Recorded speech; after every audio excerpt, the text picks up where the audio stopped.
Okay, we're going to call the meeting to order. Welcome to our meeting this evening. We're going to have a roll call by our City Clerk, Kathy Valdez. The record shall reflect that all members are present. If you all rise and join us, we're going to do the Pledge of Allegiance, which will be led by Councilmember Contreras. Ready? Begin. I pledge allegiance to the flag of the United States of America and to the republic for which it stands, one nation, under God, indivisible, with liberty and justice for all.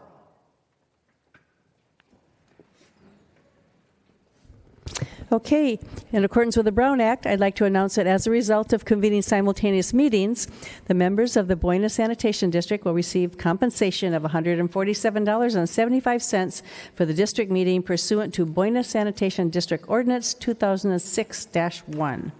So I'd just like to remind everybody that the Vista Municipal Code requires members of the public to observe order and decorum at the meeting and to conduct themselves in a courteous manner. The ordinance was adopted to allow for public input and to facilitate city business without disruption of the meeting. So applause is appropriate for the items listed under the presentation portion of the agenda only. Attendees should remain seated during the meeting, and persons needing to stand are requested to step outside the City Council chambers where video and audio of the meeting are playing. So this is also listed on the agenda cover sheet. So to speak 3 minutes on an item on the agenda, please fill out a speaker slip with the number of the item you want to speak on and give it to our clerk secretary, our city clerk secretary. Speaker slips are available just outside the council chambers, I think on the table out there. So the next thing is the approval of our agenda by our city manager, Patrick Johnson. Thank you, Mayor. There are no changes this evening. Okay, so we have one presentation this evening. That's a proclamation declaring July to be Parks and Recreation Month in the city of Vista. So I will go down there, and receiving the proclamation will be our Recreation and Community Services Director, Theron Dykeman, and then are the summer campers here? The campers are not here. The summer campers are not here right now, but two of them are Audrey and CJ Dykeman. Maybe some relation to Theron.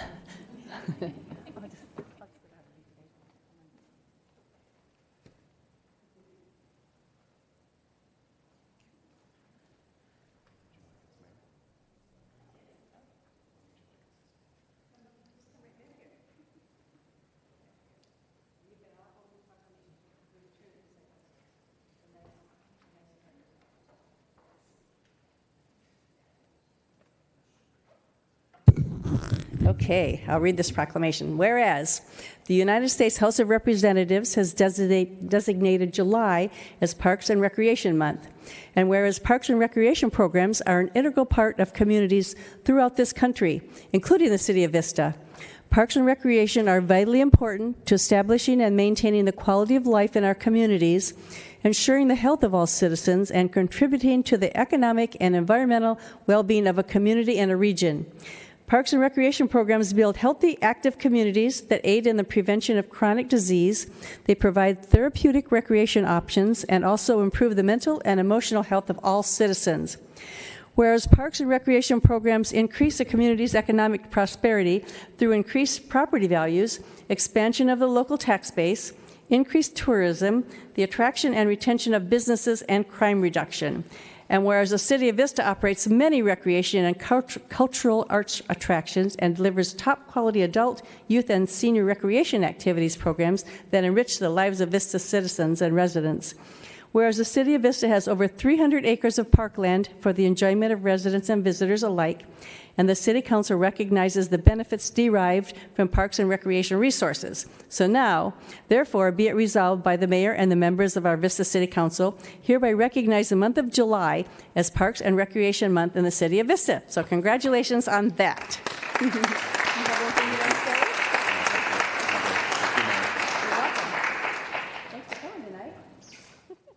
Are you? Oh, 10. Okay. Well, it's nice to meet you both. Have a good day.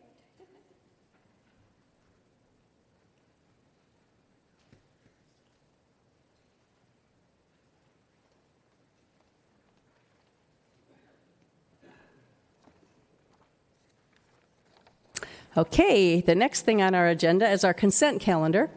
The recommendations on the following consent calendar will be enacted in one motion unless an item is removed from the calendar. Any member of the public can remove an item by submitting a request to speak card to the clerk's secretary. Items removed from the consent calendar will be considered immediately following the adoption of the calendar. And we have 12 consent items this evening, C1 through C12. And does any of the public, no one has pulled anything? How about Councilmember Contreras. I would like to pull C5 and have a staff presentation, please.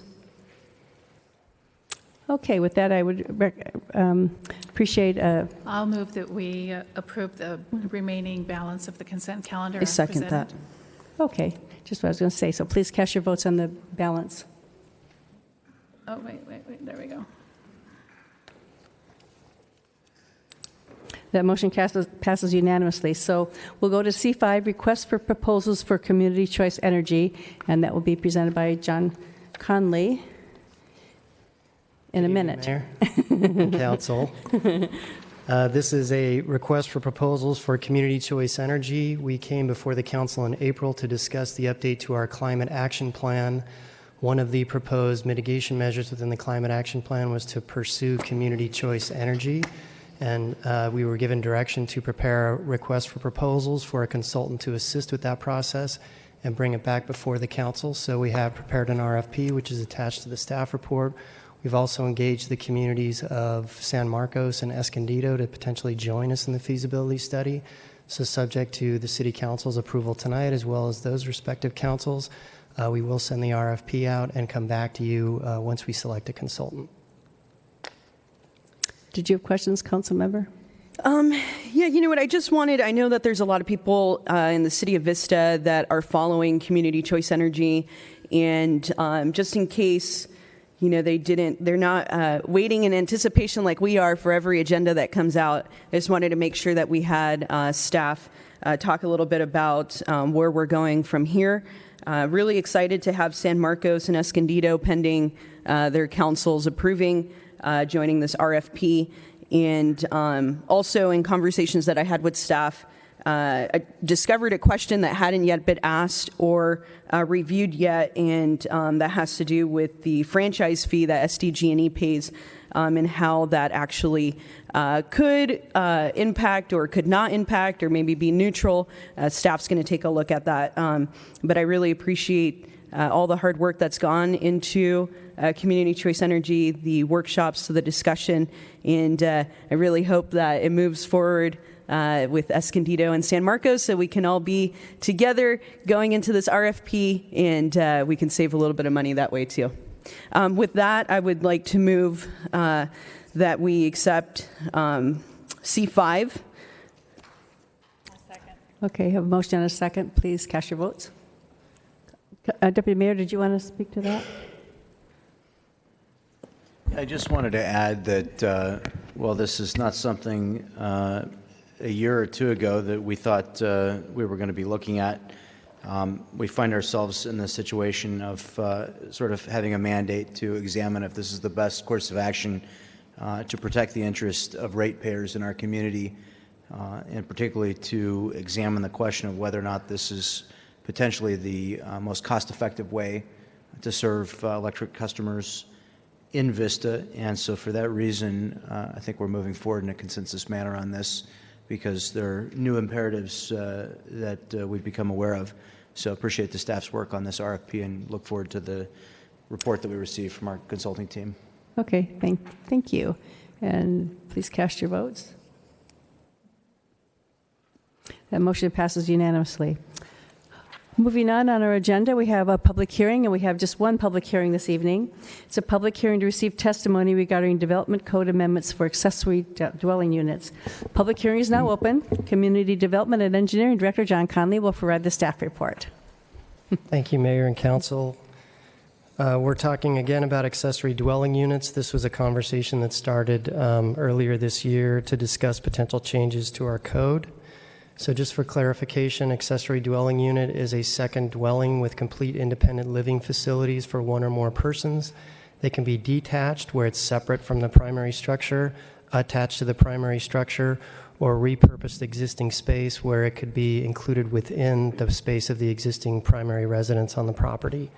We differentiate from an accessory dwelling unit from a guest house. We consider a guest house to be bedrooms and bathrooms with no kitchen on the property, and those are allowed in all residential zones as an accessory structure, limited to 700 square feet in size. So we do differentiate between the two. So the City Council discussed this issue starting in February at the request of Councilman Green. Staff was directed to return for formal direction related to the zoning codes where it's specifically allowed, as well as development impact fees that are applicable to these types of units. The City Council on April 9th gave us formal direction to address the maximum unit size, as well as development impact fees for these units, and to return to further discuss the R1b zone, so I'll cover all of those issues independently. First is maximum unit size. Currently, the maximum unit size is determined based on the zoning of the property and the lot size. Our current regs allow an ADU not to exceed the size of the primary residence, and then there's square footages for each of the zoning categories based on the size of the property as shown on the screen. The state permits a maximum of 1,200 square feet for an ADU, which is the direction that we received from the City Council on April 9th. So the staff recommendation is to allow a maximum size of 1,200 square feet for a detached ADU in all of the permissible zones. And for an attached ADU, it would be 50% of the size of the main unit, or 1,200 square feet, whichever is less, and that's consistent with state law. And under no circumstances can an ADU exceed the size of the primary residence, and that's currently in our ordinance. Next is development impact fees. We currently charge a number of development impact fees, which are shown on the screen here for a single-family residential unit, which would include an ADU. The total is about $14,700, and those include fees for the fire department, for parks, for traffic and traffic signals, and for public facilities, which is essentially any city facility. Per the City Council's direction in April, the staff is proposing to amend the development impact fee requirements to waive the development impact fees for affordable units. An affordable household is defined as 80% of the annual median income in the county based on the size of the household. Would require an affordable covenant for a specified number of years. The Housing Division recommendation for that covenant is for a period of 10 years, which is included in the staff report as well. This would allow the unit to count towards Vista's Regional Housing Needs Assessment, or RHNA, which is our affordable housing goal that's established by the state. And it would also allow a caregiver that's providing care for a person in the primary unit with appropriate medical documentation to qualify for the fee waiver. So the fee waiver would essentially apply for an affordable unit or a caregiver. For any of those ADUs that don't fall under those two categories, the full fees of $14,700 and change would apply. The fee waiver is proposed to be effective for a 5-year period, or for the first 100 ADUs that are permitted from the time of adoption, which is included in the draft ordinance that's before you this evening. And finally, the R1b zone. The City Council discussed the possibility of including the R1b zone in April when we last spoke about the ADU requirements. The R1b zone is the smallest single-family zone in the city. It has a minimum lot size of 6,000 square feet. The setbacks within the zone are 20 feet in the front, 5 on the side, and 10 in the rear. And there is a 60% lot coverage, meaning the primary unit, the driveway, and any other accessory structures couldn't cover more than 60% of the lot. Any ADU built within this zone would be required to meet these development standards. There's a map of the R1b zone properties within the city that's also included in the staff report and shown here on the screen. There are some specific plan areas in the southerly portion of the city that could be included or excluded from this allowance at the City Council's direction.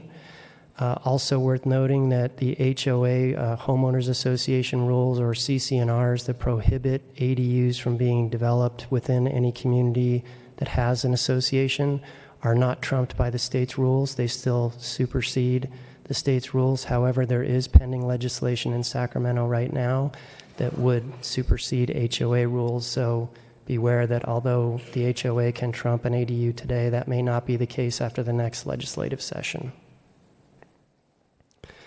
The Planning Commission reviewed the proposed amendments on June 4th of this year and recommended approval with a vote of 5-2. The The staff is recommending approval of an amendment to Chapter 1831 related to minimum unit size and development impact fees for accessory dwelling units as presented in the agenda report. We're also requesting that you specify the length of time required for the deed restriction. As I identified, the Housing Division is recommending a 10-year period.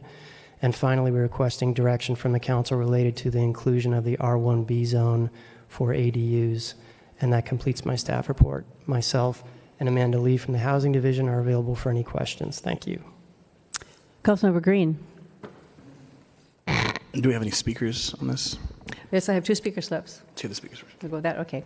Then push your button again. Okay. Okay, Erica Patterson first, and then followed by Lisa DeJesus. You have to come up to the microphone. So, turn the mic back. I should remember to do that after I'm talking. Yes, I am for this proposal for a couple of reasons. Number one, we've been saving money just for the application fees to build an ADU in our property. But then we got hit with the fires, and all building materials have risen, especially lumber, almost 100%. So we're now back to square one. So we're for hopefully reducing the fees, whatever you guys can help us with. And to the sizing of the unit is so important. So if we have the space to build ADU for our mother, father, and with a bathroom that'll be enough to put a wheelchair, that already takes more space. Then if you want to accommodate the caregiver or companion to help your elderly, it'll be great if they can increase. My understanding was about 650 square feet. But if you give us at least another 100, you will be able to have the second bathroom and have everybody happy. As you know, all retirement homes are so expensive now, it's almost an impossible task. But if we can take care of this issue at home with your help, it will be awesome. Thank you. Thank you. Lisa?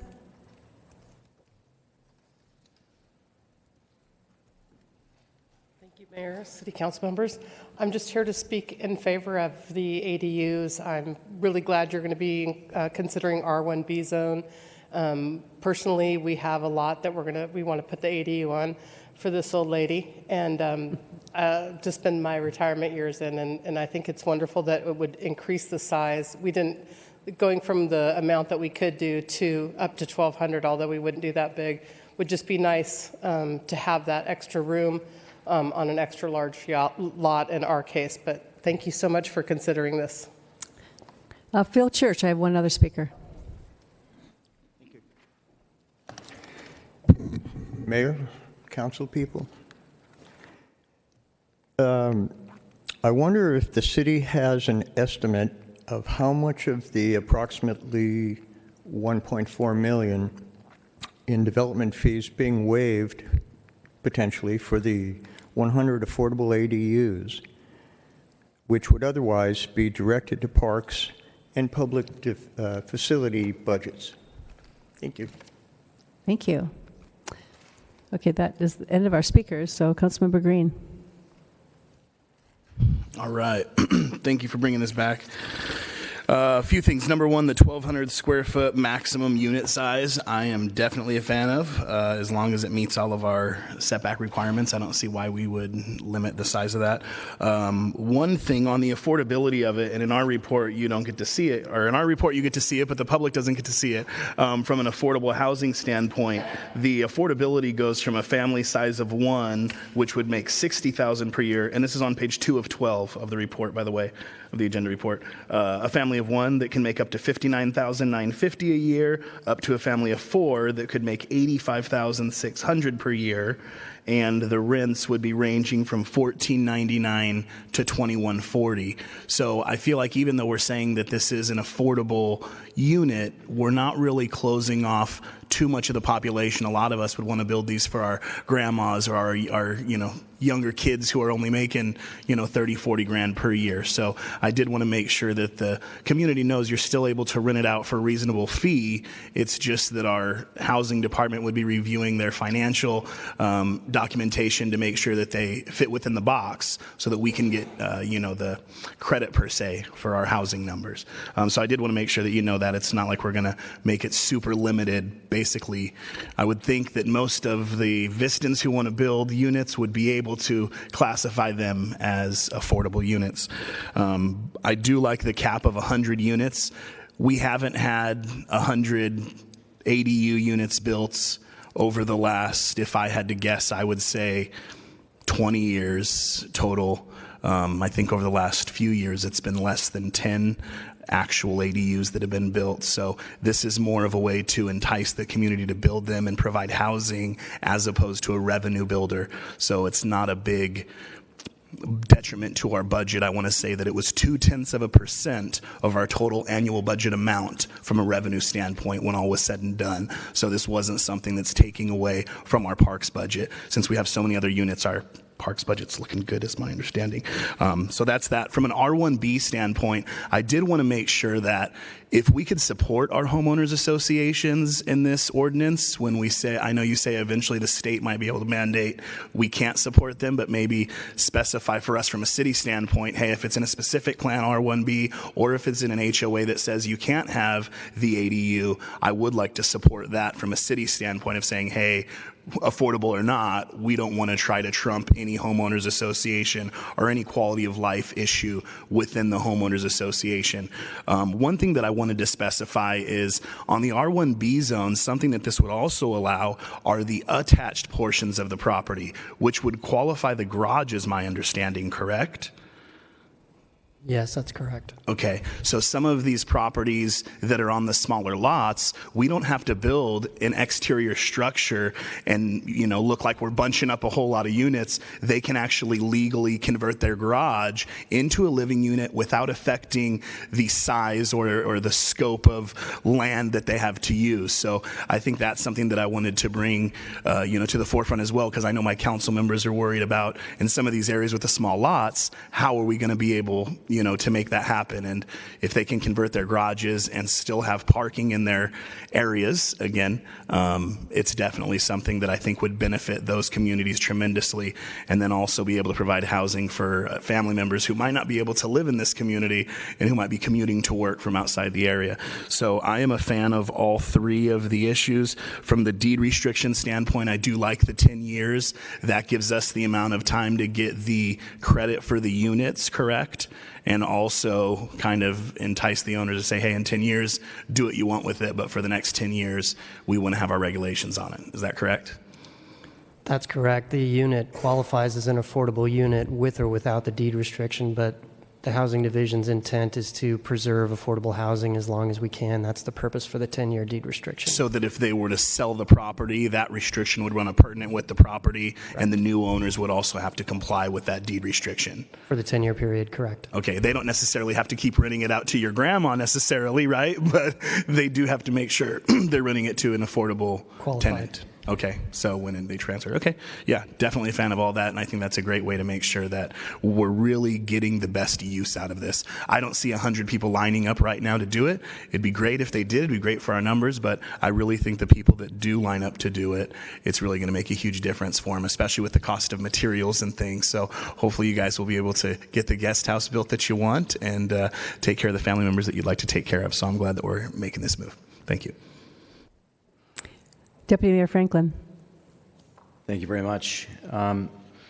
The staff report mentions a period of 5 years, which I believe was our latest discussion with staff. You were using the 10-year number. I just want to be clear which it is. Yes, we presented the Planning Commission with a 5-year recommendation that was based on the Planning Department's initial review, but after consulting with the Housing Division and considering the goals in our housing element to preserve affordable housing for a longer period of time, the staff recommendation was changed to 10 years. Okay, so the proposed ordinance here is for 10 years. Correct. Okay. I want to second Councilmember Green's comments about the R1b zones, particularly within the 3 specific plans. I would definitely I would definitely make a motion that we approve the proposed ordinance, but that we exempt the 3 specific plans, which are specifically in owners associations, so that we might protect the intent of the people who purchase those homes to live in a community that is governed in a particular way. As those of us who made the choice to buy within an HOA did so for a specific reason. I'm a little concerned about, and I hadn't thought about the implication of folks being allowed to convert garages.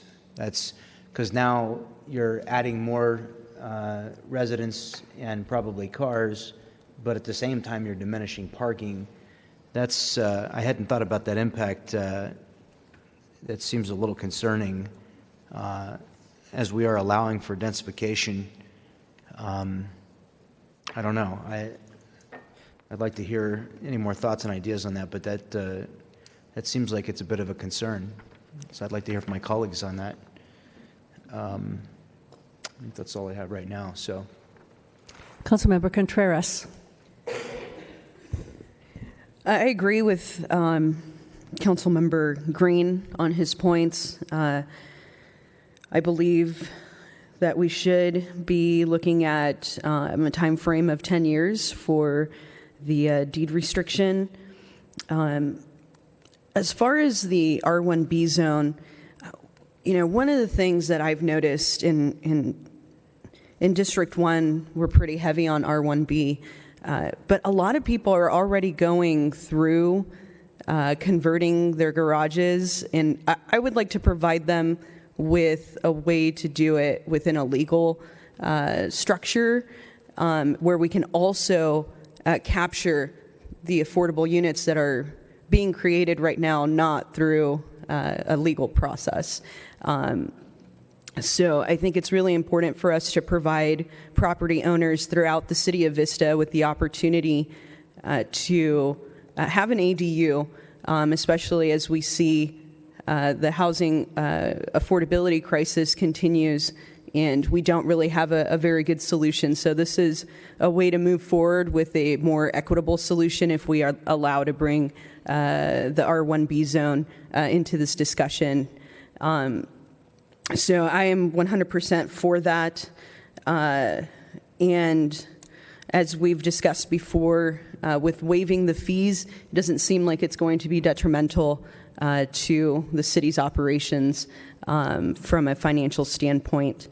So that's pretty much the points that I want to make. And I also do agree with excluding the specific plans in South Vista, because I think that when you purchase a home within an association, you want to have the predictability in the future that things are going to pretty much remain very steady, and I think it would be a disservice to those in associations for us to say that that's not important. So I do appreciate that.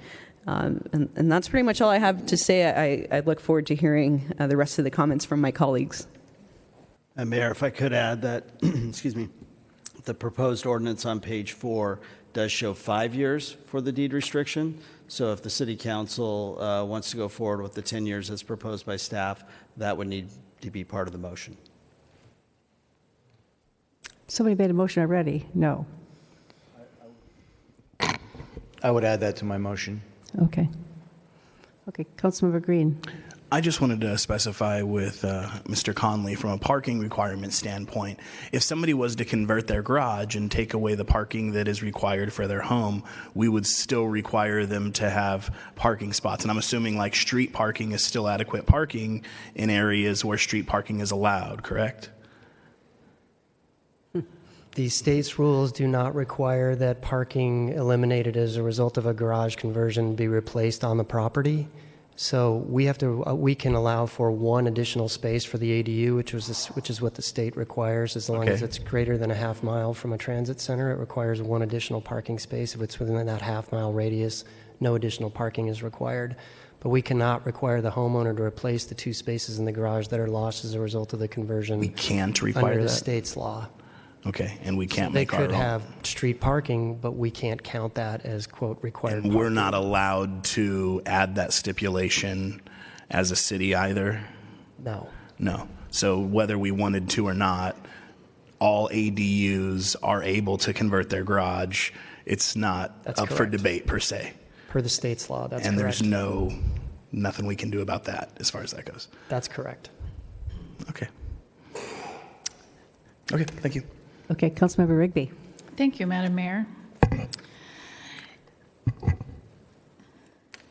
Talking about eliminating or exempting homeowner association neighborhoods from this because they bought into an HOA neighborhood and they have an expectation of what their neighborhood will be like in perpetuity. I think a lot of us who bought our homes in Vista feel the same way, even though we didn't buy into an HOA. I live on a quiet little cul-de-sac, and I'm still paying on my mortgage, and I'm going to be paying for a long time. And I don't anticipate the population in my neighborhood on my cul-de-sac growing exponentially with additional ADUs and no parking places. So I have a lot of heartburn over this whole process. I think just because the state of California says that their law doesn't cover something, the state of California has shown us over and over and over and over and over again ad nauseum lately that they don't really care about higher law and federal authority that govern the United States. So I'm all in favor of taking a page out of the state's handbook and saying, well, that's the state rule. What are we going to do here in Vista that works for Vistans? So if we want to say that we need to have additional parking, I think that's something that perhaps we can do. I'm not afraid to have the conversation, although I can see our city attorney might. Let me finish my comments. Because I think that if you're talking about garage conversions or additional buildings in the backyards of people, but you're not allowing for parking places, for the garages you are taking away existing parking and you're not allowing for any additional parking, which is an issue that we have all throughout our city is for parking. But moving on to the fees, I understand that we're talking about the number of fees that we would be out as negligible, but we had this conversation twice in the last couple of meetings about park fees and the dwindling fees that will be coming at us for the lack of development, yet we still have needs for parks in our community. We still have parks that we're looking to do things in that are identified, and then we're also looking at in the future trying to identify parks and amenities for future residents. So taking any monies from any of our impact fees, I think is wrong, because you cannot think that we're going to be having additional people moving into these neighborhoods that are not meant for this additional population, and that they will not have any impact on our community. Those two thoughts don't go together. So I am not in favor of eliminating our impact fees. I am not in favor of allowing for garage conversions. But I see Mr. Stone really wants to chime in. I'd just like to clarify the comments of the Community Development Director. While an application for an accessory dwelling unit can involve the demolition or the conversion of a garage, the city would be able to replace those parking spaces to the extent that they've been required for the original unit. The limitation is that the city cannot require that a new garage be constructed. The city cannot require that the spaces be enclosed. And the city might be required to allow for tandem parking. So I'm sorry, for allow tandem parking. Oh, tandem parking. Yes. So the spaces can be replaced, but not necessarily on a like-for-like standard. But we still cannot take street parking and identify that as a parking space for that unit. That's correct. Okay. So we're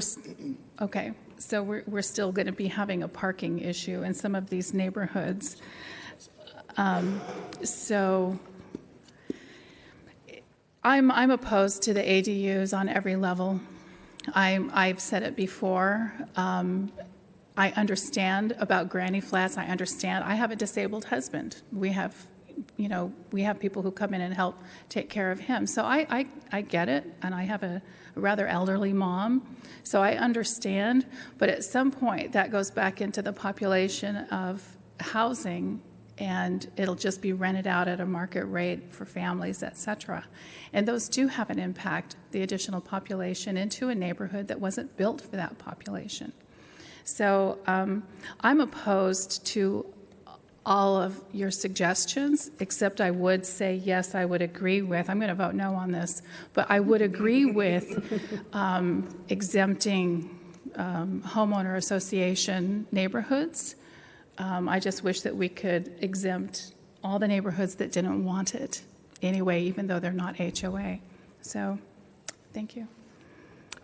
I'll kind of jump in here, and then I have a couple more that of you would like to talk. But I have a concern about parking. That was my concern also, was because and I know a lot of the places that they could do this, the R1b zones, are actually in District 1 on our map. And so my concern is the streets over there are already parked up. I mean, there's no extra parking there. And so then I'm wondering, so they do the garages, and so then where do the people park? You know, that's definitely an issue. So I have a big concern about that.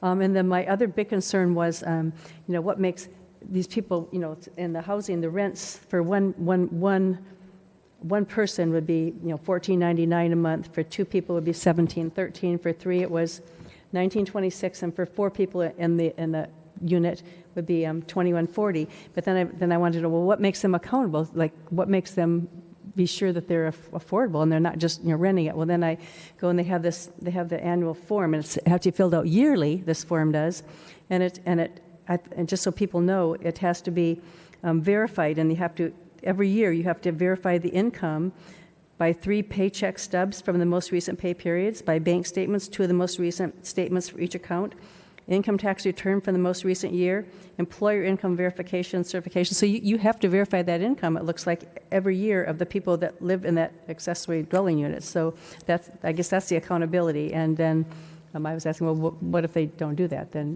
what are the accountability? I want to know what that is.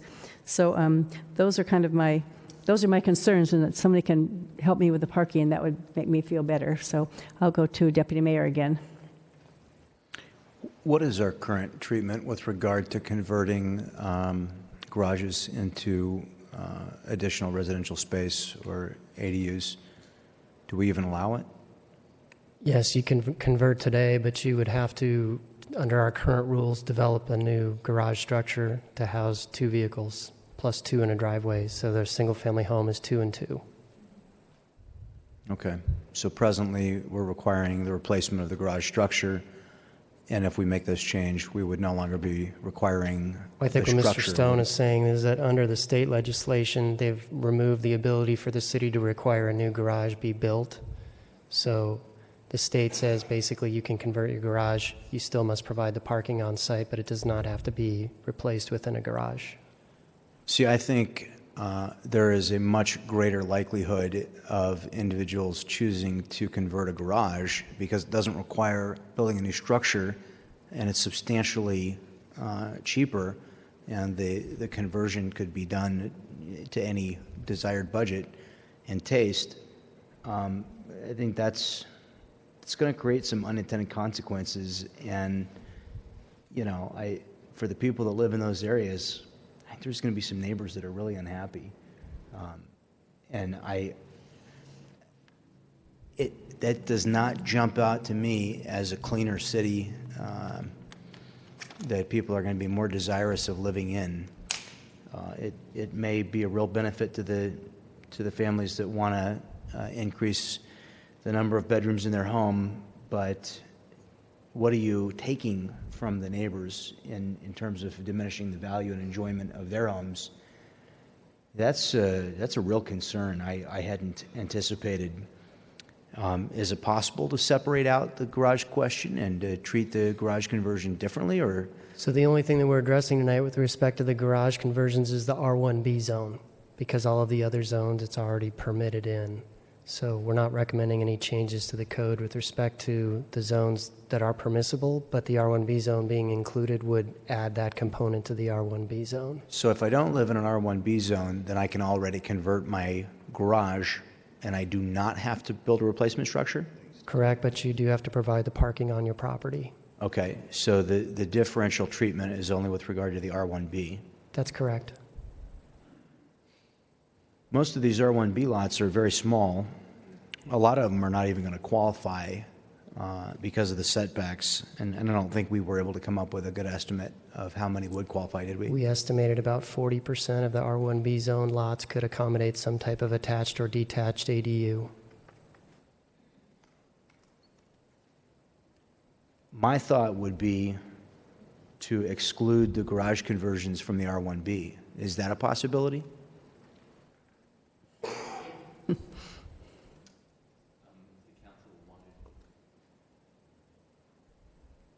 If the council wanted to achieve that result, it would need to maintain the status quo and not allow for the R1b zone to be included in the accessory dwelling unit ordinance. So that kind of a pick and choose arrangement is not allowable under state law, I'm sad to say. Right. Let's see. There are 8,200 lots within the city. What do we have, about 33,000 residential lots in the city? There's maybe a few less than that. 33,000 residential units, I believe. Right.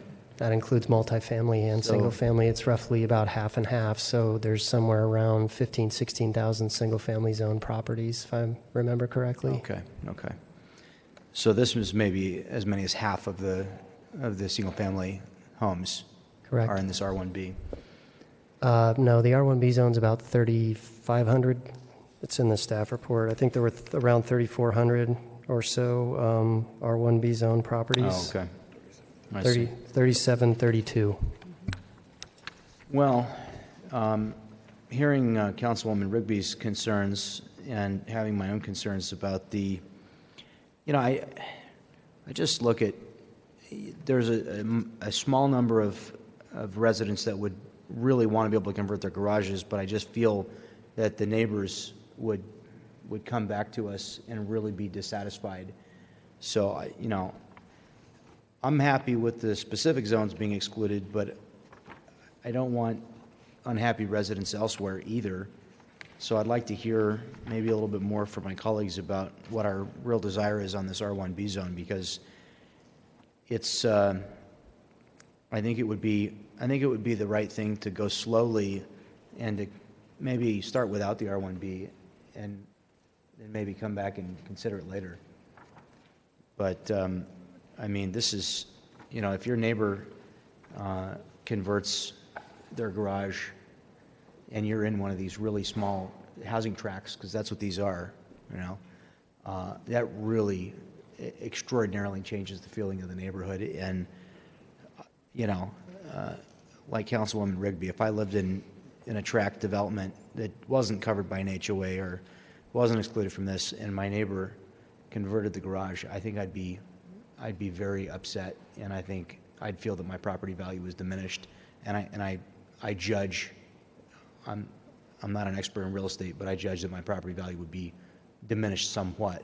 I don't know what the specific implications would be, but when there's people living in the garages in the neighborhood, that definitely is a different neighborhood than one where that's not happening.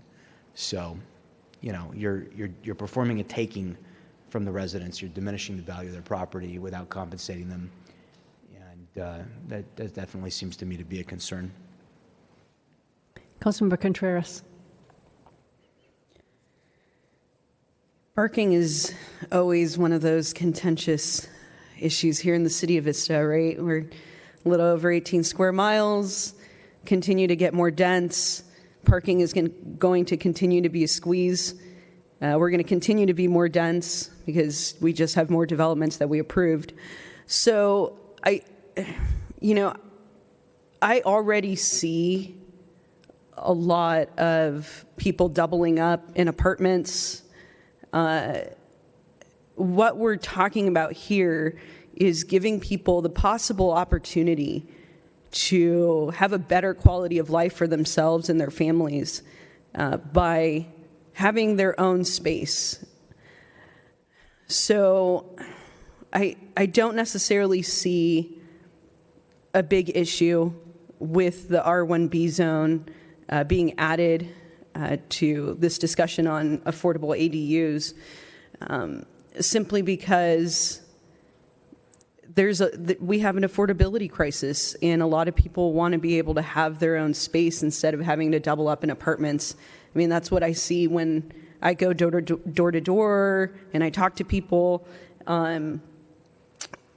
So I just think that we should be providing the R1b zone, those property owners, with the same pathway and opportunities that other property owners have, keeping in mind that there are already said exclusions in the code that would essentially deter individuals from recharacterizing their neighborhood to an extent that it would be unrecognizable. So, hearing that less than 50% of the R1b zone, the dwellings there would even qualify for this, and I just don't see why we wouldn't allow those property owners the same accessibility to having an ADU that we would allow for pretty much every other zone. But I do see the concern.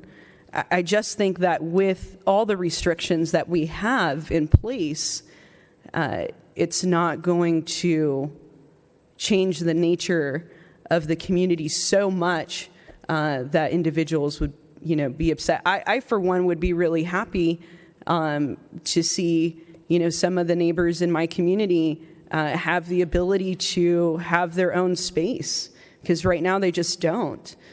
So I really see it as a property owner's right to have access to affordable housing on their property if the property allows for such change. And to me, I see the R1b zone as fitting within that, the right of the property owner to be able to augment their property within the guidelines that we have set forth here in the city of Vista. So I understand the concern, but from what I see on the ground and what I see every day, I really think that closing the R1b zone off from ADUs would be a detriment to those property owners, that very few that will probably end up coming forward to do a conversion. Councilmember Green. All right. So I was worried about parking as well until I heard my attorney say that if we get rid of the garage, we can still require that they replace that parking spot, and it's not street parking. So what that means to me is that and a lot of these properties in your R1b area have one-car garages or have no garages at all. They don't have these big, fat 3-car garages that some of these other properties have. So little one-car garage, so we got to replace one parking spot. So I don't think that the 1,200 properties in the R1b zone that actually qualify are all gonna want to convert their garages, but some of those where the garages are set back off of the street where we could allow tandem parking, it's not gonna recharacterize that particular neighborhood. And those older neighborhoods are screaming for ADUs. And as opposed to build an additional structure on the 6,000 square foot lot or 4,500 square foot lot, I think it's an extremely practical way to go, and we're not jeopardizing the parking because we're still requiring the parking. We're just saying they don't have to build a whole nother garage, which would be counterproductive to converting a garage anyways. You would just build a structure, and I'm assuming that's what everybody does in the E1 zone anyway. So from a parking standpoint, it seems like we're covered and we're allowed to add that parking structure. So I am correct on that, right? Yes. Okay, and from a property ownership standpoint, I get that as well, that we want these property owners that are in the R1b zone to have the same rights as property owners that are in R1 or E1, as long as they're all meeting our code restrictions. And in order to do this, as Madam Mayor said, you have to provide 2 years taxes, bank statements. You have to be legit. You have to actually qualify for this to be an affordable unit. One question that I did have is, what's the accountability? If they don't provide the paperwork annually, is there a fine set up, or is there, maybe like a, hey, we can retroactively collect development fees if you don't qualify within a year? What is our recourse from a city standpoint if they don't abide by our guidelines?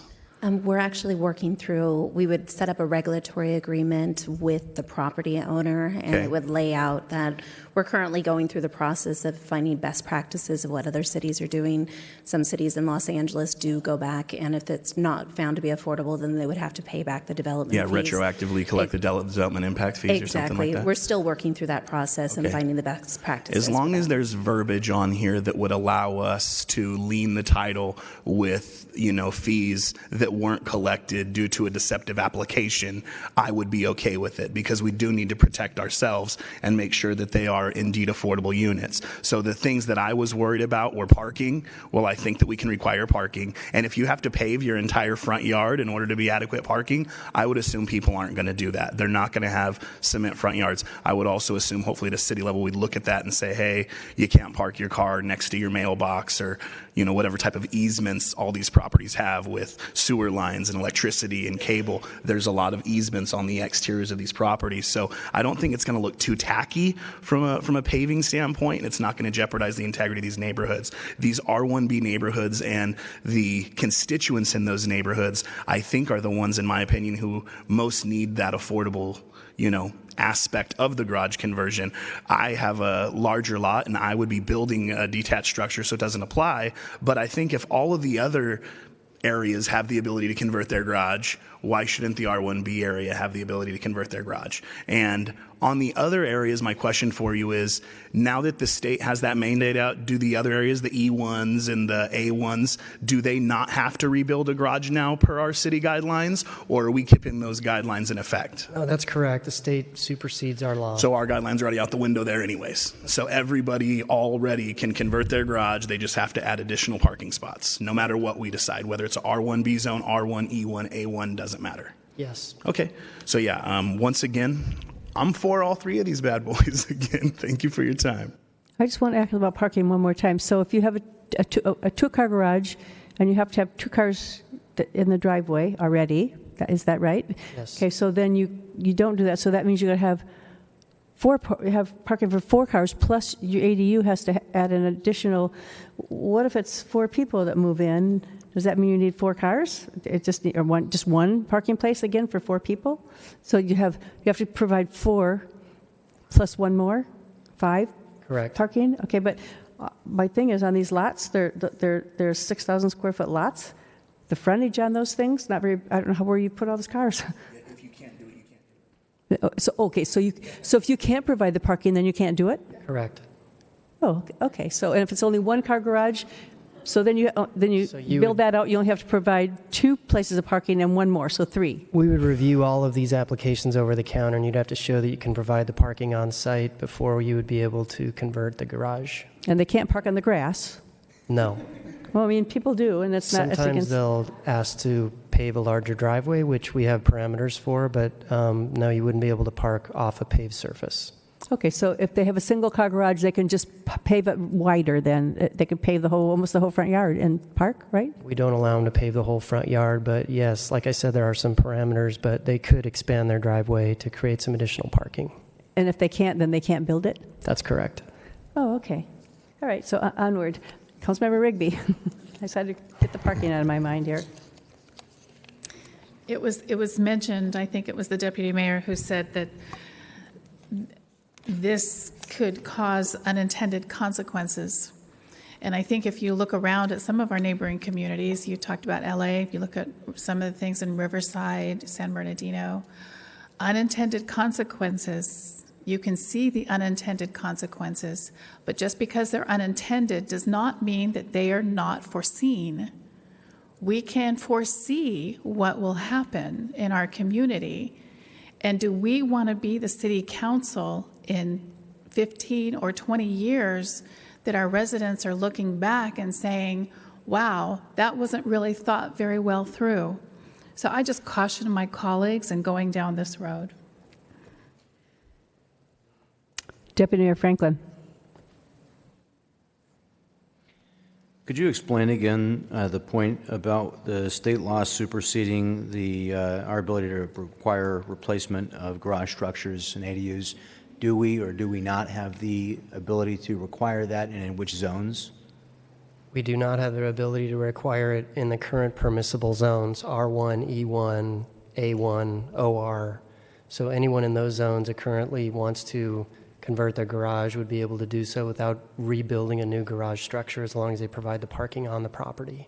But in the R1b zone, we currently do have the ability. We don't allow it anyway, Zone, there's no permission right now. It's not a permissible zone. So unless the change is made tonight, there would be a prohibition against accessory dwelling units in the R1b zone. And are we currently accepting and approving applications for ADUs, garage conversions, outside of the R1b zone? Is that something that if I... We are, yes. Okay, so we wouldn't be making a change in policy No. to simply make those units more affordable to build? Only in the R1b zone. Okay. I want to withdraw my motion and I want to resubmit it. So I want to submit a motion to approve the draft ordinance, but with the following changes. The 5-year restriction is stricken and insert 10 years. That we would exempt from this policy and make no change to the 3 specific plans. That we would exempt from this policy the R1b zone and make no change in that zone. That we do require replacement of parking if that's not already part of this proposal. It is? Okay. And I'd also like to suggest that in addition to the 100 limit, that we also have a 5-year limit, whichever comes first. That way we are forced to come back and reevaluate this policy in 5 years if we don't That's receive. the way it's Is there's already a 5-year or 100? Okay, good. 100 or 5 years, Okay, whichever good. comes first. All right. So again, that's the 5-year covenant goes to 10. The specific plans are exempted, and the R1b is exempted from these changes. So that's the motion that I'd like to offer. So you took R1b out of it? Yes. Totally? Yes. Okay. Okay. I Councilmember think- Green. I think the idea there is to go slow, because we can always increase the privilege, but it's hard to take things away. So that's what I'm advocating. I guess my feeling is because we're mostly talking about District 1, but my feeling is they're probably the ones that need it the most. So, and if parking is taken care of, that was my biggest concern, was parking and to make sure that they're accountable. Those are the 2 things that I was most concerned about. So that then I will, anyway, so I won't second your motion. Councilmember Green. Yeah, again, I was just going to say that I can't support exempting the R1b zone, that I do think the R1b zone is necessary. The other thing is I think it's extremely unfair of us to prohibit the R1b zone when we're blessing the rest of this community with the ability to have the fees waived on affordable. So, hey, now just everybody except for R1b, if it works out good for everybody else, we'll include you later. But for now, we're going to let everybody else take advantage of this. So I just think that it doesn't look... number one, it doesn't look good, and it's not right. I think every member of our community, regardless of how your home is zoned, if you're a property owner, should have the same property rights that other property owners have if they meet our city codes and guidelines. So in my opinion, there's no reason to prohibit the R1b. Our exemptions are such that if it's not going to fit in our little square box or our round box and you have a square peg, however you put it, we're not going to approve it. So I feel like we have all the protections in place to not jeopardize the integrity of our community, and we're offering our entire community as a whole, regardless of how your property is zoned. So I would offer a substitute motion to add the 10 years as opposed to the 5 years, to also include those 3 specific plans, the HOAs, and to include the R1b. The last thing that I would want to mention too is that 100 units out of 33,000 units is 0.003% of units in the entire city. I think when our council looks back on this 50 years from now, it may not be noticeable what we did tonight here. So when I look at those numbers, that's how I feel. I do think that the three options staff gave are good. So my motion encompasses approving all of those with the addition of the 10 years and excluding those three specific plans. And would you include the compliance, make sure they comply? Exactly. Would make sure that everybody would all comply. R1b would be included in that. I just want to be sure that there's compliant. There's a word if they're not. If somebody goes in there and they don't turn in their yearly paperwork. Yes, you guys are going to work on the liens on properties for non-compliance. Kind of That'll all be included in there. Yeah, we have that included. Stringent compliance guidelines. Yes. Yes. Thank you. Okay, Deputy Mayor. But what are we taking away from all the families that live in the R1b? I'm really, my central point of contention here is the garage conversions. I mean, do we want to give a better, more beautiful place to live to the people we represent in these neighborhoods? Because I am extremely concerned genuinely here that this is diminishing the quality of those neighborhoods, some of which are already impacted with overcongestion. And though I know it would be desirable for some families to be able to convert the garages, I mean, if you live in a tract development and somebody's converting, and some of those R1b neighborhoods in District 1 are very new communities, and this would really not be right for them, and it would tend to create some great unhappiness. I mean, I'm thinking of I can think of several neighborhoods here where people would be livid if their neighbors converted the garages. I mean, absolutely livid. I think, the folks that are not in, so the R1b, Mr. Conley, is the smallest residential zone, correct? Yes. All others are larger? Yes. I mean, I think if you're on one of the older, one of the original 1950s, 1960s lots that really, there wasn't much zoning, and it's kind of before we got into the modern practice, it was the Wild West in those decades, and people built whatever they wanted, and I think there's an expectation to be able to use those lots however folks want to use them. But with these newer tract home developments, I think people have a real expectation in those neighborhoods, and I think I really see some people being genuinely upset by this, and that's why I'm just advocating that we go slow on this, and that we can come back. I'm not saying I'm opposed to it forever, but I think we need to do more research on the R1b. So I'm really hoping that I'd find a second for my motion to exclude the R1b, because I really feel, even if you don't plan to vote for the motion, I really feel that we are potentially making a big mistake there.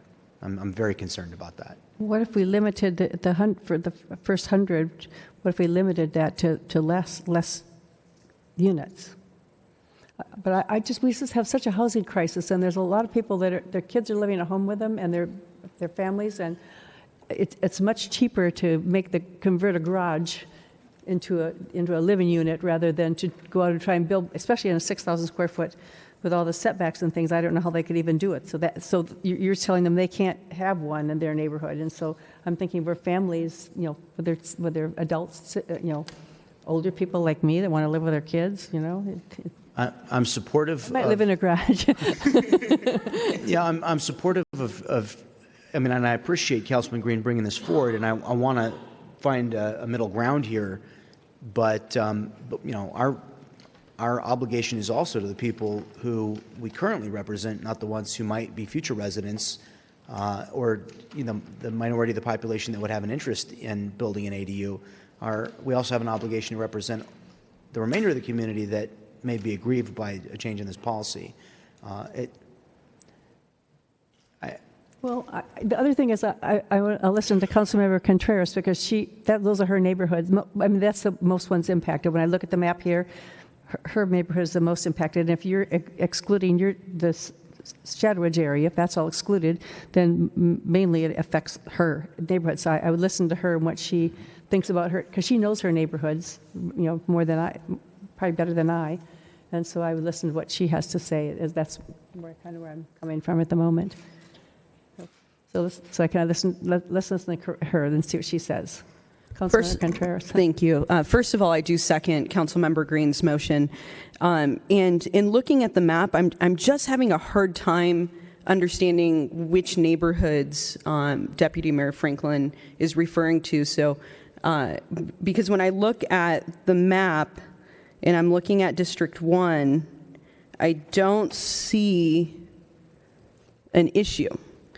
And again, this really goes back to equity among property owners. I really have a hard time giving the green light to everybody else and saying, to the R1b zone, sorry, even though we have all these restrictions in place, you don't get to play with the rest of the kids, right? And so there's such a long history of being left behind in this community. So I just think that it would be the wrong thing for the council to say that we're going to wait even to make this decision, because I just don't see the issue. I really don't. And like I said, there's a lot of people in District 1 that they're doubling up in apartments, and if they have the ability to have their own carved out space, and that their ability to have their own space isn't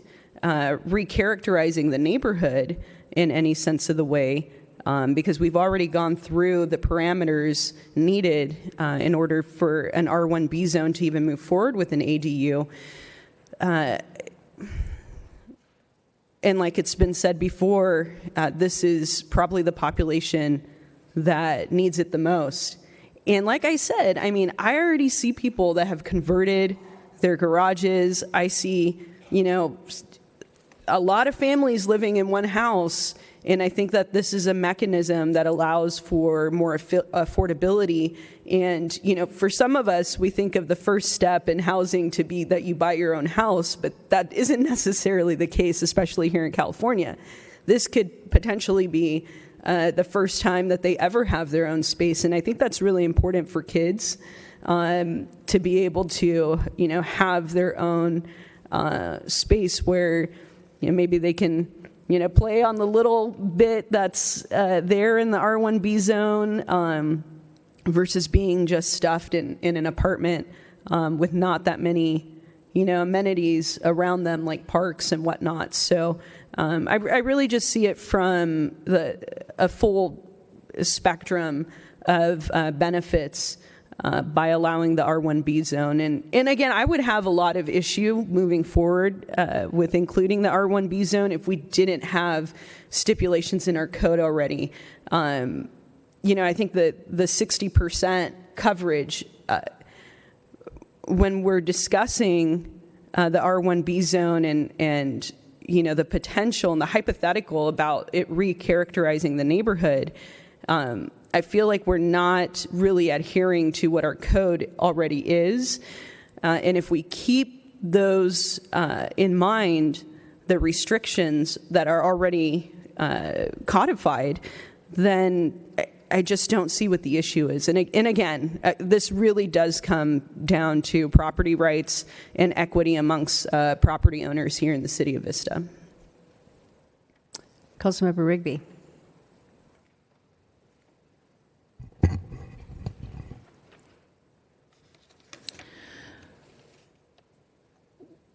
We talk about the housing crisis. We're not going to solve it by building 2-bedroom, 2-bathroom apartments in our backyards in Vista. We want to talk about the housing crisis. Let's have an honest discussion about the housing crisis and what's causing it. We're never going to solve the housing crisis if we don't do that, if we don't talk about why we have a housing crisis, what laws, what rules, what decisions have been made that have caused this crisis, that now we at this level are left to grapple with. How do we fix this in our communities? This isn't the way. Building apartments in our backyards isn't the way to fix it. And I understand my colleague thinks that the numbers we're talking about are negligible. Nobody's going to notice. 100 more units, 200, 300, 400 more people, whatever. What if this is just the first step off a slippery slope, or God forbid, over that cliff? You don't know what this could lead to. That's one of the unintended consequences, but it would not be unforeseen. So I agree with exempting, and I said this before, the R1b zoned properties. And I would second your motion, but I think you have a motion that superseded you, and I think it would just be the two of us. But anyway. What if we would limit the numbers? Like we're saying the first, for a period of 5 years, or for the first 100 permitted ADUs from the adoption date. What if we limited to them and look at it in a year and see what's going on, what's happening with the new? What if we did something like that? Whatever the number would be, but then we could come back and say, oh well, there's too many, or there's too many in this area. The R1b is causing, everybody's doing the garages. It's too much, and so we come back in a year and look at what's going on. What about something like that? I just throwing that out there. And 37% of the millennials live at home right now. They're living at home because they can't afford to. They have school debt, or they can't afford to live, buy a house, or they can't afford to rent something. So, and I got them at my house actually. So, it just is the way it is right now. There's a housing problem of affording apartments and affording housing. So, I'm kind of looking at that. So, let's see, Karina, are you gone? Are you again? You want to go? Okay, I'm gonna take. Yeah, I'll go. We have. Everybody wants to talk again. Okay, so your turn first. Okay, I do take a little issue with the characterization of saying that including R1b zone into this discussion and allowing them to do ADUs would be building apartments in the backyard. That's 100% not what's going to happen. I also do take issue with the continual pointing the finger at Sacramento and saying that that's where the problem is, when we have before us a solution and we're saying that we're not responsible for any part of the solution of the affordability crisis. That's just not how it works. So right now, this solution that is in front of us, that at the end of the day, the R1b, it's not like I'm saying that this is no big deal, but I live in this area. I walk this area. I pick up trash in this area. I talk to my neighbors in this area, and people are already used to living in close corridors. We're simply stating at the level of the municipality that those property owners also have the ability to legally convert if they meet all the requirements that we have, that they have the ability to legally convert their garage or add an accessory dwelling unit that's off-site. And again, we have a great list of prohibitions that would not completely change the character of these various parts of the community. So, I think that we have to be responsible as a council, and when we have solutions in front of us that are basic solutions, such as this one, and we continuously talk about how, we want to take the lead as a city and provide the best quality of life for our residents. Well, I'll tell you 100%, the individuals that are forced to live in extremely close corridors and doubling up in apartments, this provides them with the pathway to finally be on the first rung of having their own space. And like I said, for some of us, we grew up thinking that the first thing, the first step of home ownership is going to come like that, and it just doesn't anymore. So I will continue to say that this is an equity issue, and I really do believe that these property owners have the same rights as other property owners in the city of Vista. and it's not going to create apartments in the backyard. It just simply is not. I wouldn't like to think if 5 or 6 houses in a row did their garages, I wouldn't think that would be a good thing. I would think, maybe one every 5 or 6 houses wouldn't be too bad, but I would think if they lined them up and the whole street did it, it might be disastrous. I just thought this passing, that I would, because I have one on my street that's illegally done, that people live in the garage and they kind of hide it because they're not supposed to be doing that. But, I don't have a problem. But if all my neighbors, if everybody did it, then I might not like that. Think about that. So, okay, Deputy Mayor. The Laurel Point neighborhood and the Sandalwood neighborhood, you're familiar with both of those? You're definitely familiar with Laurel Point. Yes. Yeah, obviously, they have an HOA that would presently prohibit this. Yes. But if there was a change to state law, would it then be permissible to? If they were in the I know R1b they're not in the zone. R1b, but we're proposing applying this to every part of the city, and the question was, do we include the R1b or not? Right? There are a number of residentially zoned properties within the specific plan areas that are not included. That are not included in any of the designations that are currently permitted or the R1b zone because they have separate zoning under the specific plans that was established at the time that they were developed. I'm sorry, let me make sure I got what you said. With respect to Laurel Point specifically, If it's not shown on this map and it's not zoned R1, E1, A1, or OR, then no, it would not be affected. by this change. Correct. So you've given us the R1b map to ask whether we wanted the R1b included or not, right? Correct. Do I have the other maps in front of me? No. The existing zoning that it's currently permissible in, no, I did not put a map in this report for that. I missed the garage issue. I was thinking in terms of building a structure on the back of the lot. And that to me is one issue, and the issue of converting garages is an entirely separate issue. I'm not prepared to move forward on this item with a yes vote, considering that I have not, I can look at all the R1Bs. I need the other map in front of me, and I need to spend more time considering what this is going to do in the specific neighborhoods. Because, like, Sandalwood's the other one. It's the gated community that's on Santa Fe, just as you go north of, what's that great Mexican restaurant? What's that one called?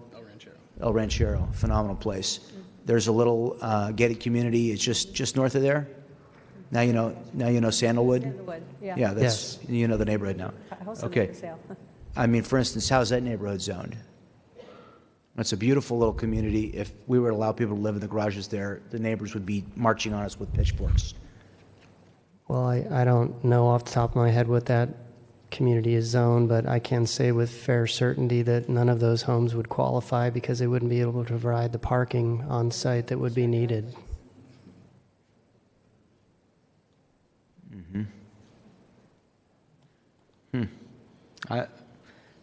I don't have enough information because of the garage issue. I'm sorry I missed that, but I can't proceed with the yes vote because of that.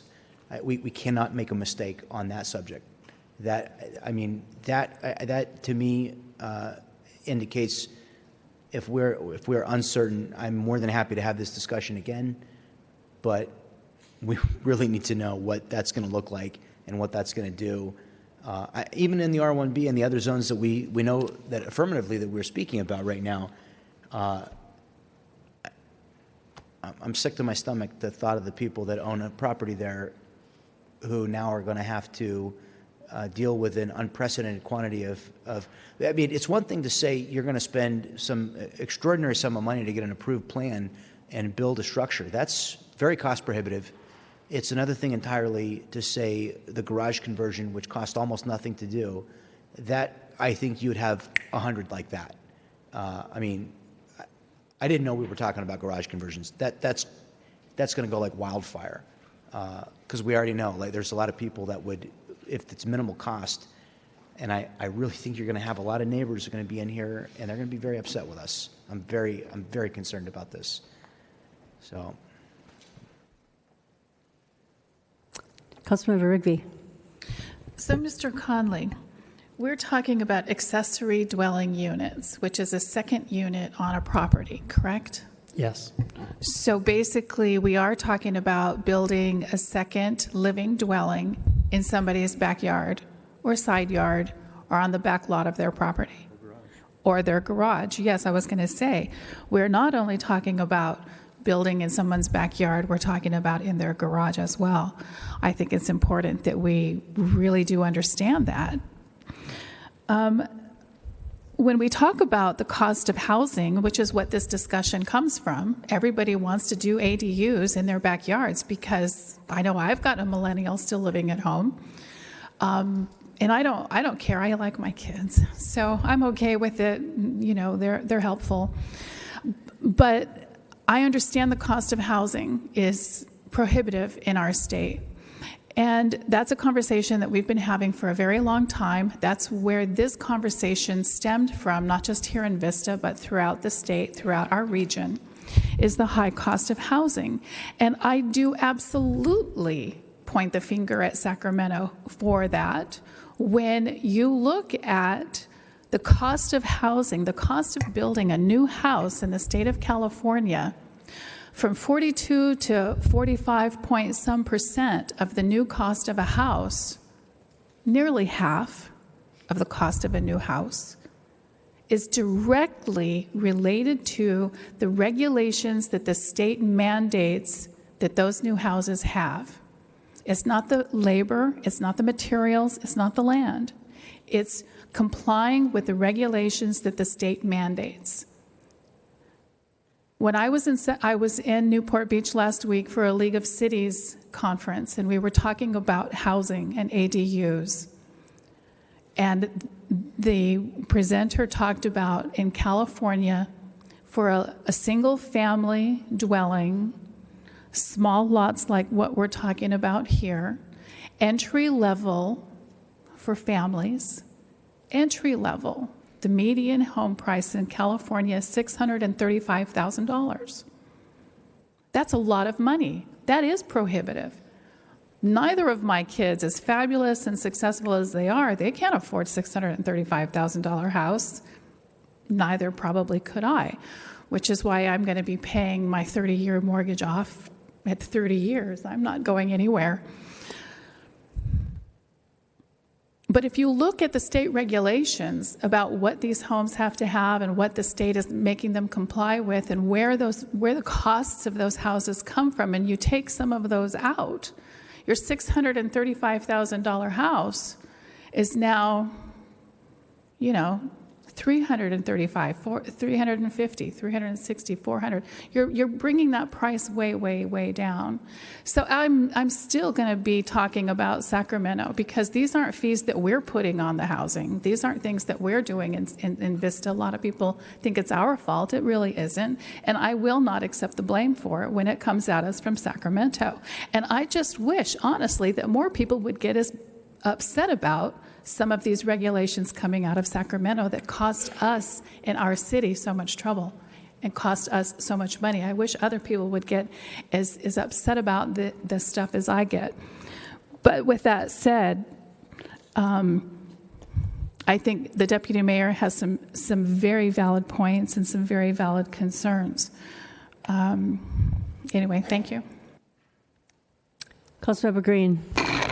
All right, so I do want to make sure we all remember that my spectacular motion of changing to 1,200 square feet, waiving the development impact fees for the affordable units, adding the 10-year clause, restricting a specific plan, and including the R1Bs has been first and seconded, so we can vote on that. But one thing I wanted to make sure that we specify is that Deputy Mayor is worried about garages being converted to guest houses. There's nothing that we can do here as a body to change that. So the worry about it, I knew before I came in that you could convert your garage to a guest house. When we spoke about this and agreed to it before, I knew you could convert your garage to a guest house. When I gave my presentation on ADUs when I first brought this forward, I said you could convert your garage to a guest house. So I'm bummed that we didn't know you could convert your garage to a guest house up until this point. But I do know that our staff in our city has been really, really vigilant in making sure that we have restrictions and guidelines in place to make sure that these new units will be adequate, have adequate parking. The other thing I want to make sure you know is it's not just drawing a little square of your garage and putting a couple circles in here. Getting plans approved to have a complete second unit that's livable with a kitchen and a bathroom and a bedroom and a firewall and proper insulation and ventilation, it's a big deal. It costs almost as much to have the plans drawn for a garage as it would for a detached unit. It's the same footprint. It requires the same plumbing, the same hardware, the same electrical, the same sub panel, the same everything that any other unit would. It's not like you just put some drywall up and put a bed on the floor and that's your guest unit. You have to put plumbing in there. You have to be able to flush a toilet. You have to tie into the existing sewer system. It's a really big deal. So it's not like everybody's just going to line up and do it. The other thing, with waiving these fees and it being affordable, those stipulations are so stringent with the bank statements and the paycheck stubs and the 2 years taxes. I don't know everybody who's going to be able to abide by that. So all I'm saying is that, hey, we're going to offer all the property owners in Vista the same rights, regardless of how your property is zoned. We have a lot of restrictions in place to make sure it's not going to violate any setbacks, it's not going to violate any codes, and we don't have the ability to govern whether anybody in the city is going to be converting their garage to a unit or not, because everybody can, no matter what we decide up here on the dais. So no matter how long we wait, a garage conversion will always be a possibility for an accessory dwelling unit. So again, I want to reiterate that my motion has been first and seconded. I'd like to hear from the deputy mayor, but I would just like to vote on this, and I implore the majority of my council to approve my motion with those stipulations. Thank you so much. Well, I want to be clear that I came tonight prepared to support this item, but I do have some concerns. I don't see the necessity for urgency here. I don't see why we couldn't come back a month from now knowing that we've addressed these concerns. I'm in no rush to do anything because, of anybody's emotion. I want to get it right, and I would genuinely like to craft a compromise that we're all happy with and that we could support 5-0. I think that's the right way for us to govern. This is not a, there's no enmity on this subject. I think there's a broad agreement. So for that reason, I'm going to offer a motion to table this item, which is a privileged motion. It supersedes others, not debatable. If there's a second to that motion to table, then we can come back and discuss this item after further study. I would second that motion. I have a speaker. Can we hear the speaker? Then we'll go on from there. Okay, Michael Lepin. Maybe he's got some answers for us.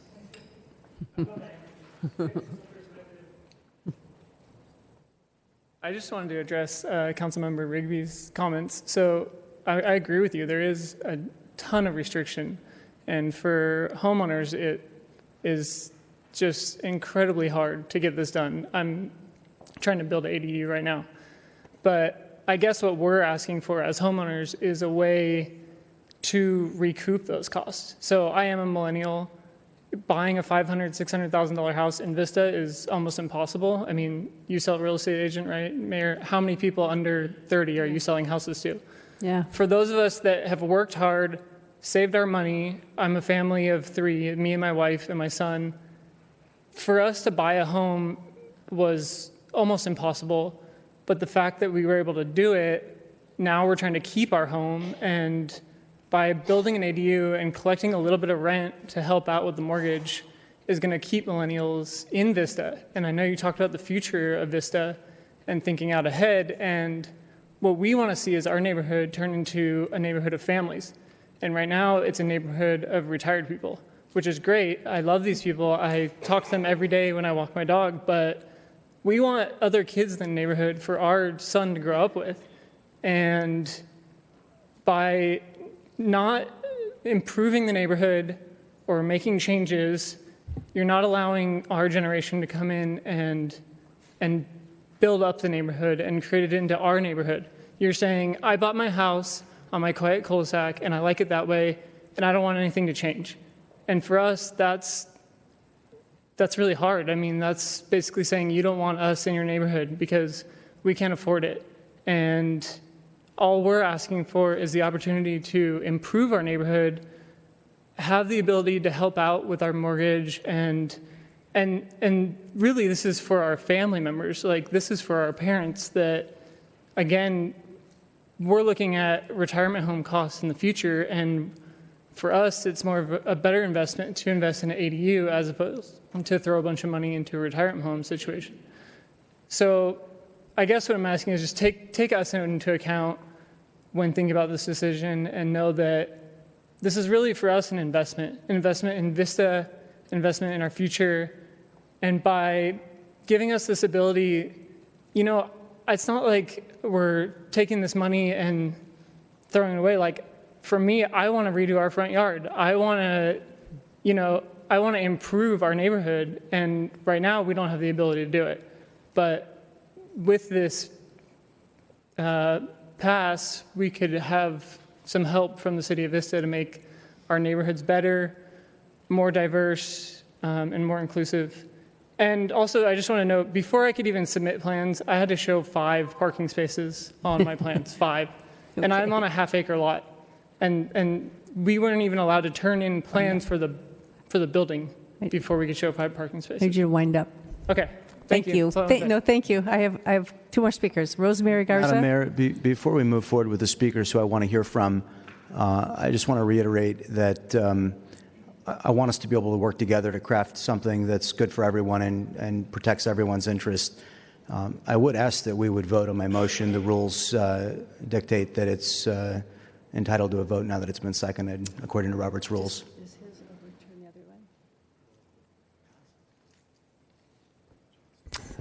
other way? The motion's been called, and so it would be appropriate this time to take a vote on the motion at And not hand. hearing the speakers? Okay. Well, We'd still hear the speakers. I'd still like to hear the speakers, absolutely. Well, So can we, does I it matter think that if we vote the first? or hear second would like to speakers hear the first? speakers, so.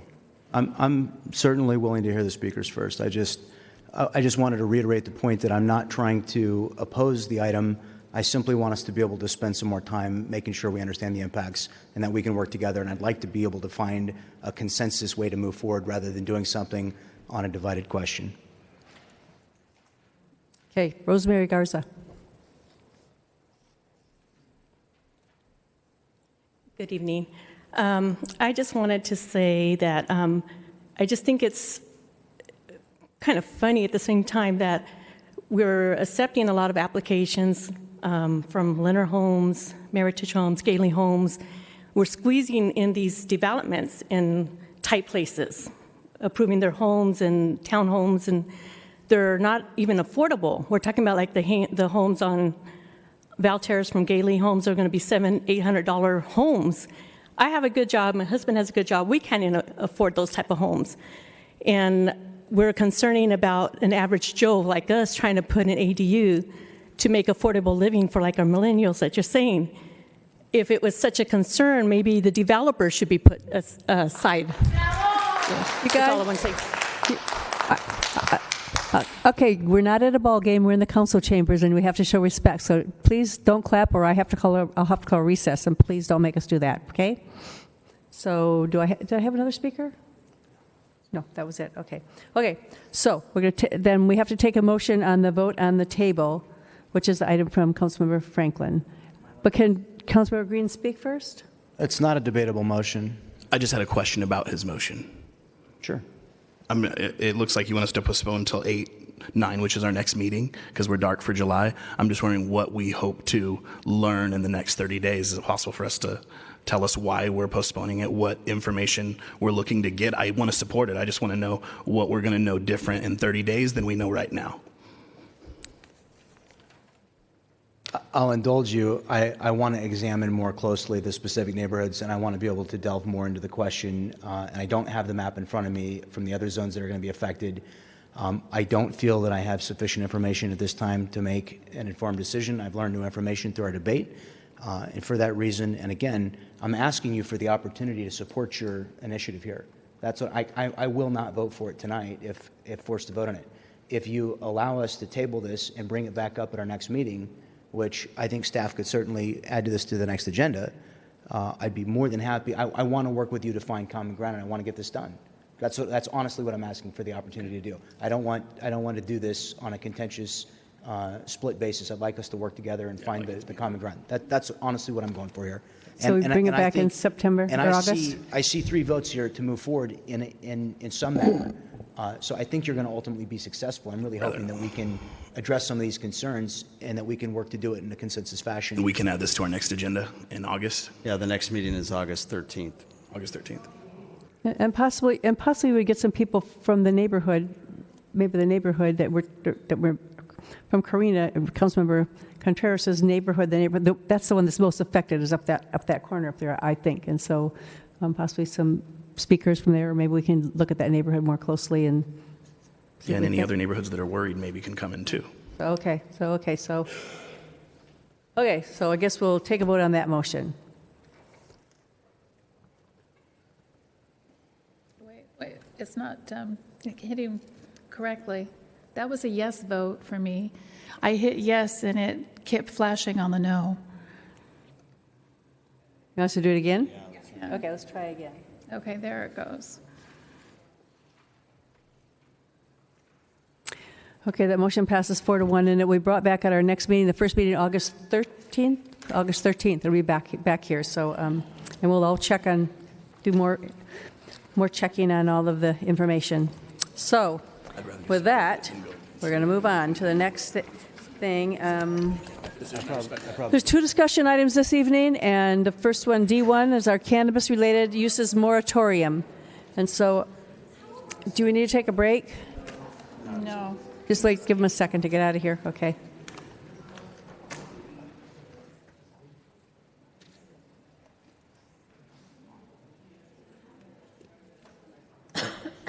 Okay, with that, we're going to do the cannabis-related uses moratorium. That's our first discussion item. Our Assistant City Manager, Ali Zimmerman, will provide the staff report, and hopefully they'll go out and be quiet out there. Thank you, Mayor. Good evening. The item before you tonight is a discussion item related to cannabis-related uses, which are currently outside of those approved under the voter initiative approved Measure Z. Everything else is currently under a moratorium. As you may recall, back in December after Measure Z was passed, the City Council adopted a moratorium on all other cannabis-related uses to give the city time to determine which uses the City Council may want to continue to prohibit and which, if any, they would like to see come back before as a potential authorized use. The moratorium is for 12 months, so it is in place until next December. However, we wanted to come before you at this time to get direction on individual uses because some of them will require a return to the Planning Commission if it's a zoning-related issue, as well as a return to the City Council for formal approval. This will give us plenty of time to enact those items, if any, prior to December. So this evening, I'm going to provide a brief overview and background, a brief update on Measure Z and some of the state regulations, and then we have a number of items that are currently prohibited by the moratorium.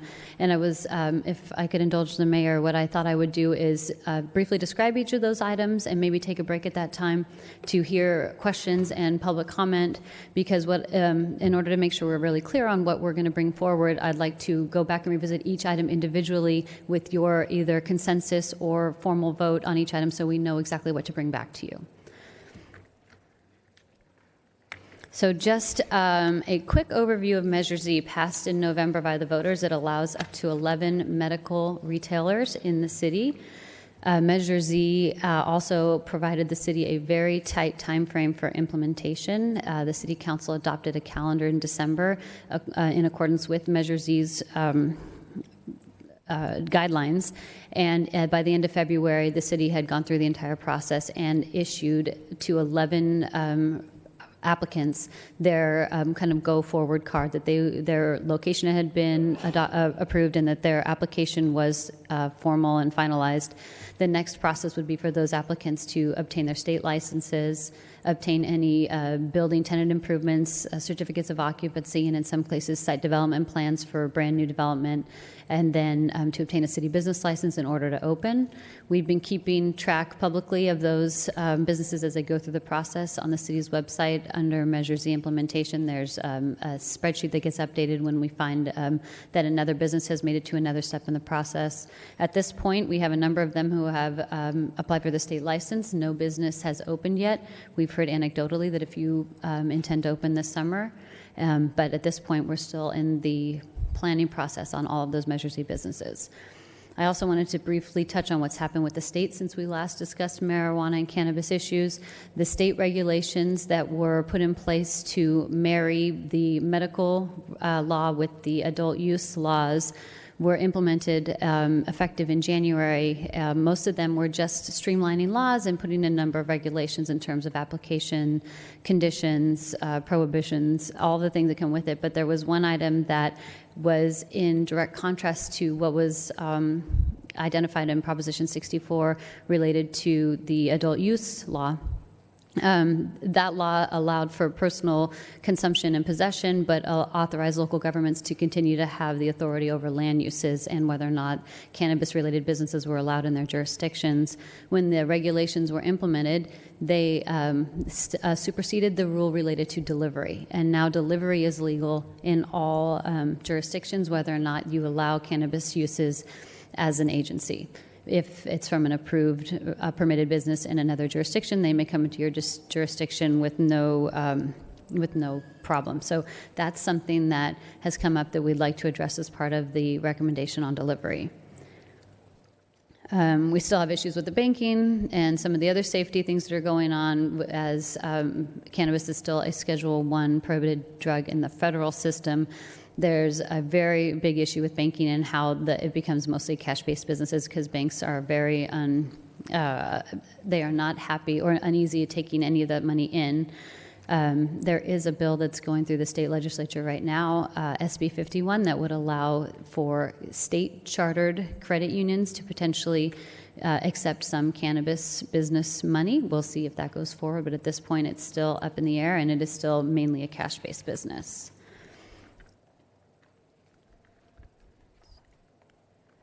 So we have up on the screen right now are the uses that are currently under moratorium. Delivery, testing, manufacturing, cultivation, and adult use retail. As I mentioned up front, the only allowed use are the 11 medical retailers that were approved under Measure Z. So I wanted to talk briefly about each of these items individually to give you a staff perspective and what we're looking at, and then potentially stop for questions and public comment before we go forward with any recommendations. So as I just mentioned, delivery is now authorized to all municipalities, whether or not your municipality allows for retail use in your community. And what that means is that it's happening here in Vista. And what we've been talking about at the staff level is what that may be doing is basically putting those businesses that are allowed to do retail business in the city at a disadvantage because they don't have a delivery option. And it's also putting the city at a disadvantage financially because without having an allowance or any regulation regarding delivery from businesses that are outside of the city, we don't have any mechanism to potentially try and obtain the taxes that were adopted under voter-approved Measure AA or just sales tax in general if that's applicable. Delivery, while it's legal, it still has a lot of regulations. You must be coming from a permitted business. The delivery vehicles can only carry a certain amount of product or a certain amount of, in terms of quantity or value, monetary value. You can only deliver to private locations. You can't do deliveries in public. And the vehicles must be unmarked. It's mainly a safety reason. There should be no indication on any delivery vehicle that they are a cannabis delivery vehicle. But it is a use that is currently not allowed. But because of the way the state is allowing it, with Vista doesn't, it puts us at kind of a disadvantage on addressing that part of the market. As it relates to testing labs serve a very important purpose in a regulated cannabis industry. Mainly it's for safety and compliance, and then there's also a component for research and development. Basically, all cannabis products that were harvested or produced after December 31st of 2018 have to go through what's called Phase 3 testing. They're tested for heavy metals. That includes arsenic and lead. They are tested for, I'm going to do my best to pronounce this word, mycotoxins. Because cannabis and hemp plants are dynamic accumulators that absorb certain metals. They do need to be tested to make sure that the concentrations are not too high. There's water activity that is checked as it relates to the stability and safety of products and the microbial growths that might come onto them. So that's kind of your mold section of testing. And so testing labs, at this point, all products that are sold legally in California must go through a testing lab. There aren't that many in the state yet, but it is something that is kind of a burgeoning industry that happens in more industrial areas and that produces laboratory scientific level of jobs and employment. Manufacturing. As identified in the staff report, manufacturing is basically any time a cannabis flower is basically put into any type of product that's available for sale. So it could just be removing the flower from the product. It could be turning it into a cannabis concentrate, using a portion of the cannabis to create an oil or some type of product to put into a food product. And it also is the creation of the e-cartridges for the vaping product. Manufacturing is a use that could be permitted in the city, so if the city council chose. It does involve a lot, in most cases, a lot of chemicals and safety elements that would be regulated basically through the county health department as well as the environmental department and the city's fire department as a review of plans and then their annual inspections. Cultivation, we've talked about this one before. This would be the growing of marijuana plants either indoor in a greenhouse type setting or outdoor, if the city council so chose. It could potentially be allowed outdoor in agricultural areas. We discussed this at length when we were having our discussions ahead of the November 2018 election, but mostly as it related to the indoor cultivation, and staff continues to be a little bit wary about the idea of taking our business park, which is mainly where this type of business would take place, which is already at a very low vacancy rate and a high employment rate, and possibly because of the high, potentially high value of the space for this type of use, displace employees, because it just doesn't take as many employees to run a cultivation site as it would some of our other heavier manufacturing and industrial sites. And then finally, there's adult use retail. Again, this is a prohibited use currently under our moratorium, and we just wanted to bring it back up to see if the City Council had any desire to move forward with that. I'm available for questions at this time or public comment.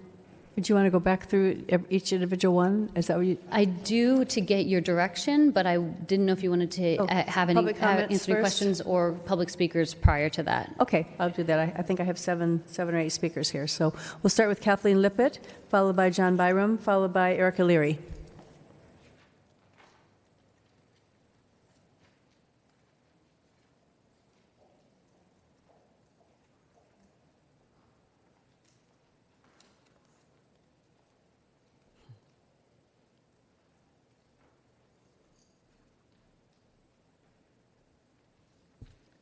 Good evening, Mayor and Council.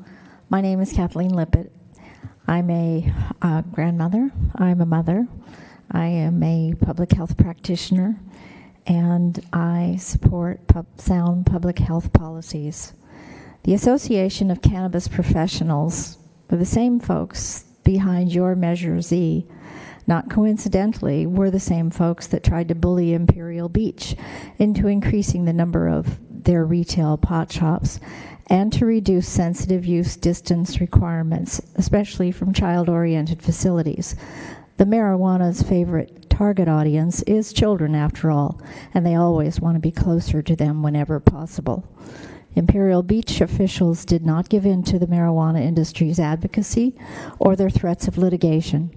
Staff's concern for marijuana businesses pushing out established businesses that offer residents well-paying jobs to be replaced by marijuana employees making minimum wage and relying on government assistance is a great deal for the millionaire pot shop owners, but not for a healthy business mix, community-friendly businesses that do not require intense regulations or oversights, or neighborhoods or residents. Vista was wise to place a moratorium on marijuana manufacturing. The dangers associated with butane hash oil production facilities were identified by San Diego Narcotics Task Force that warned of the associated dangers. They reported poor quality Chinese industrial marijuana processing machines being imported to produce massive quantities of marijuana plant material into highly potent oils, concentrates, vaping liquids, and waxes. In 2012, the task force was finding 1 to 2 labs per year. By 2013, there were 30 labs. In the first 18 weeks of 2019, they have discovered 20 more. Vista would be wise to seek the help of experts from the Narcotics Task Force to help officials better understand the potential for a butane hash oil problem, such as explosions, burns, property destruction, and displacement of neighbors. Staff identified outdoor cultivation concerns that included public safety, neighborhood impacts, traffic noise, and odors. Other problems associated with these grows are environmental contamination of soils and waters that could take years and millions of dollars to restore, if they can be restored. Diversion from grows is also a problem. It can be prevented, but armed guards, barbed wire, and prison-like enclosures are not the look the Vista leaders are likely going for. As the footprint of the marijuana industry grows in your city, so too will your social problems. Youth use, marijuana abuse, dependency, addiction, treatment needs, increased traffic and workplace dangers, academic failure, obnoxious advertising, and marijuana celebration and events. Thank you. Please support your citizens. Thank you. John Byram, followed by Erica Leary, followed by Mike Irwin. Mayor Ritter, council members, thank you for this opportunity to speak to you about City of Vista's moratorium on marijuana businesses. My name is John Byram, and I work for North Coastal Prevention Coalition as a prevention specialist. I have worked in the alcohol and drug prevention field for the past 29 years, and one thing that I've learned is that when you institute a policy, it's very hard to go back to the original policy. The League of Cities recently sued the state of California over the state's new regulations allowing deliveries services to operate in cities who have bans on those delivery services. I believe it would be prudent to wait until the lawsuit is adjudicated to make any changes in the city policy. This will allow the council more time to assess impacts of Measure Z before expanding access to marijuana through deliveries. At this time, none of the 11 dispensary locations have opened, so we don't know the impact on the city in regards to advertising, high-potency products, youth access, or impaired driving.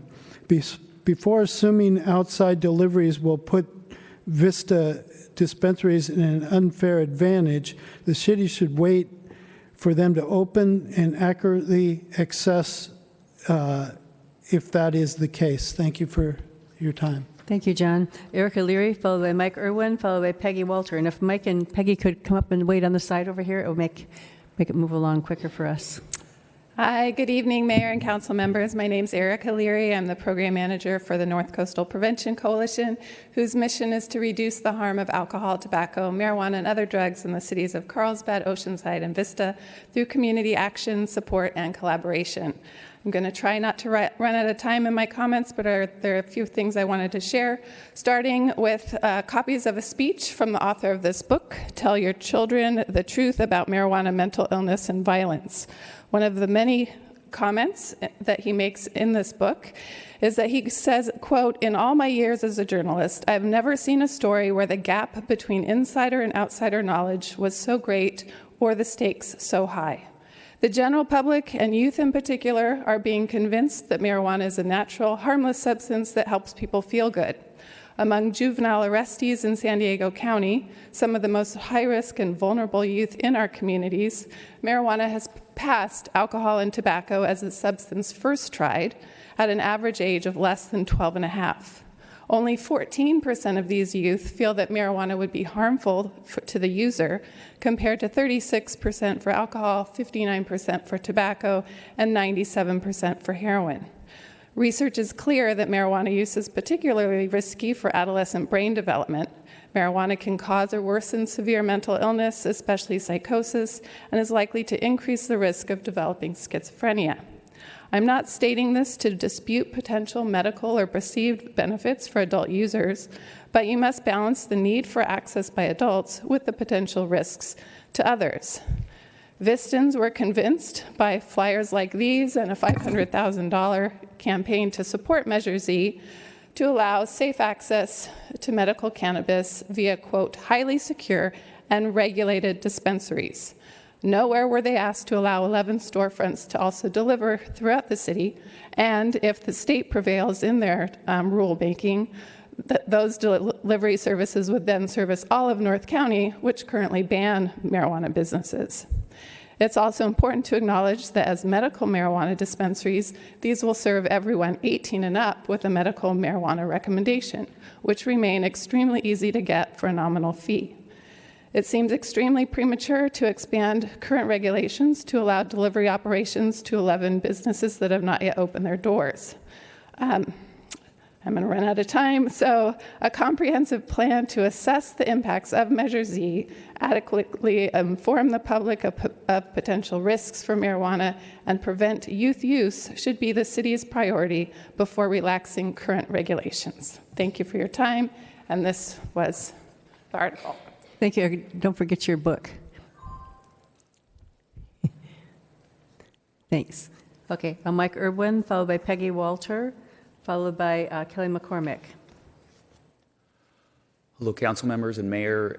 I want to start by giving my compliments to the staff of Vista. They've been excellent in how they've handled not just the Measure Z and how it's implemented, but also in the flexibility of the craft brewery industry and other industries that they've been flexible in the use. It's very different than a lot of other cities, and I know a lot has to do with your flexibility and openness to changing of what's been a decline in manufacturing in California.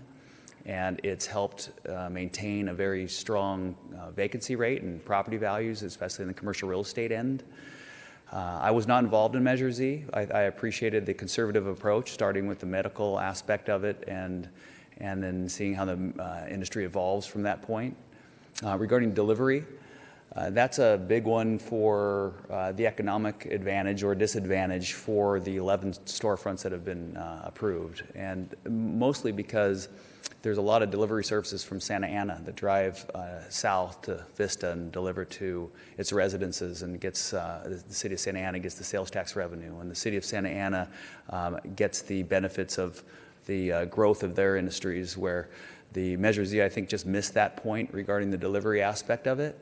And it's has put the businesses that have all been approved for Measure Z at not only a disadvantage, but if you compare it to, like, if it's a pizza location and the pizza locations in Vista can't deliver pizza, but the locations outside of Vista, pizza places, could all deliver pizza within the city of Vista. That doesn't seem like a fair way to have the businesses run within Vista. And secondly, I think that's a lot of people maybe have not considered this, is that the people that are receiving the medical marijuana are people that are needy. They're elderly, the medical, maybe a disability, and driving to these dispensaries is a very difficult process for many.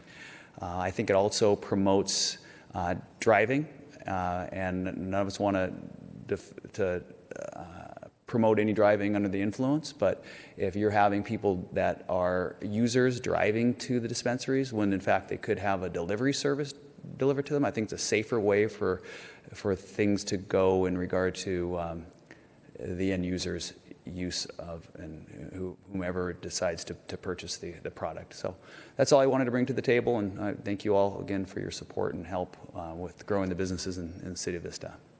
Thank you. Thank you. Peggy Walter, followed by Kelly McCormick, followed by John Jesse. If Kelly and John would kind of line up over here, I'd appreciate it. Thanks, Peggy. Good evening. My name is Peggy Walker. I just wanted to come here tonight because as an advocate and educator working in youth, drug, and tobacco use prevention education, I find it unfortunate, disappointing for our children and our community that outsiders from the predatory for-profit marijuana industry were able to come here from out of town and even out of state to what I feel forced Measure Z on it, successfully taking away local control. The industry has bamboozled the public with similar tactics in city after city, forcing their products into our lives and the fabric of society under false pretexts. Unfortunately, the well-funded pot industry started early on with a campaign for what they call compassionate use, which pulled at the public's heartstrings and progressed to medicinal use and then adult use, even though the science supporting medicinal marijuana is not there. Dr. Peter Bach of Sloan Kettering Cancer Center reflected the opinion of the medical community when he warned in the Wall Street Journal that marijuana is not medicine, it is a toxin. Not only is it a toxin, testing shows that pot products are alarmingly contaminated often with mold, mildew, insect parts, moisture, heavy metals, and other contaminants. With no testing labs, buyers don't know what they're getting, either at local outlets or through deliveries, and for that reason, I do support testing labs. They're mandatory for public safety and required by the BCC regulations. One of the sheets I sent around to you states that a licensee may only sell goods that have been tested by a licensed testing lab. On the other hand, I also urge you not to ease your moratorium on the other items, including deliveries. As for deliveries, I would suggest that you wait for the outcome of the current League of California Cities lawsuit against the state's decision to allow deliveries to any jurisdiction. This case has a strong argument on the grounds it usurps local land use authority and is contrary to the intent of Prop 64. We don't need outside deliveries. I just would like to repeat what you, Councilman Rick, said earlier about the earlier item. I just wish other people would get upset too. We don't need all this marijuana in our town. Thank you. Thank you. Kelly McCormick, followed by John Jesse, followed by Judy Strang. Good evening, I'm Kelly McCormick, and I'm here tonight to support the addition of certified testing labs, but not in support of lifting the moratorium on delivery, manufacturing, cultivation, or adult use. We need more testing labs because of the massive amounts of marijuana that will be coming into Vista with the passage of Measure Z. Consumers are misled into thinking that marijuana is adequately screened for the presence of pesticides, heavy metals, and other contaminants before it is offered for sale. Most consumers are unaware that only a fraction of so-called regulated marijuana is actually tested. There are numerous exceptions that allow untested pot into the marketplace and almost no regulatory oversight. In fact, there are 0 testing labs in San Diego County and not enough testing labs in the state to handle the volume of marijuana products being produced. A recent investigation by the Associated Press revealed that only 93 of more than 1,000 licensed manufacturing companies are participating in the state's high-tech track and trace system. This means there's no way to reliably know if their products are tested or not. Of nearly 4,000 growers in the state, only about 7% are using the track and trace system. On top of that, only a tiny fraction of growers have obtained regular annual licenses from the Bureau of Cannabis Control, only 208 out of 1,532 growers. The vast majority are operating on provisional permits, which means they are not subject to the same testing and environmental requirements, yet they are still allowed to sell their products. The BCC is a small agency, that's the Bureau of Cannabis Control. It's a small agency and does not conduct quality control inspections. For this, we've had to rely on investigative journalists.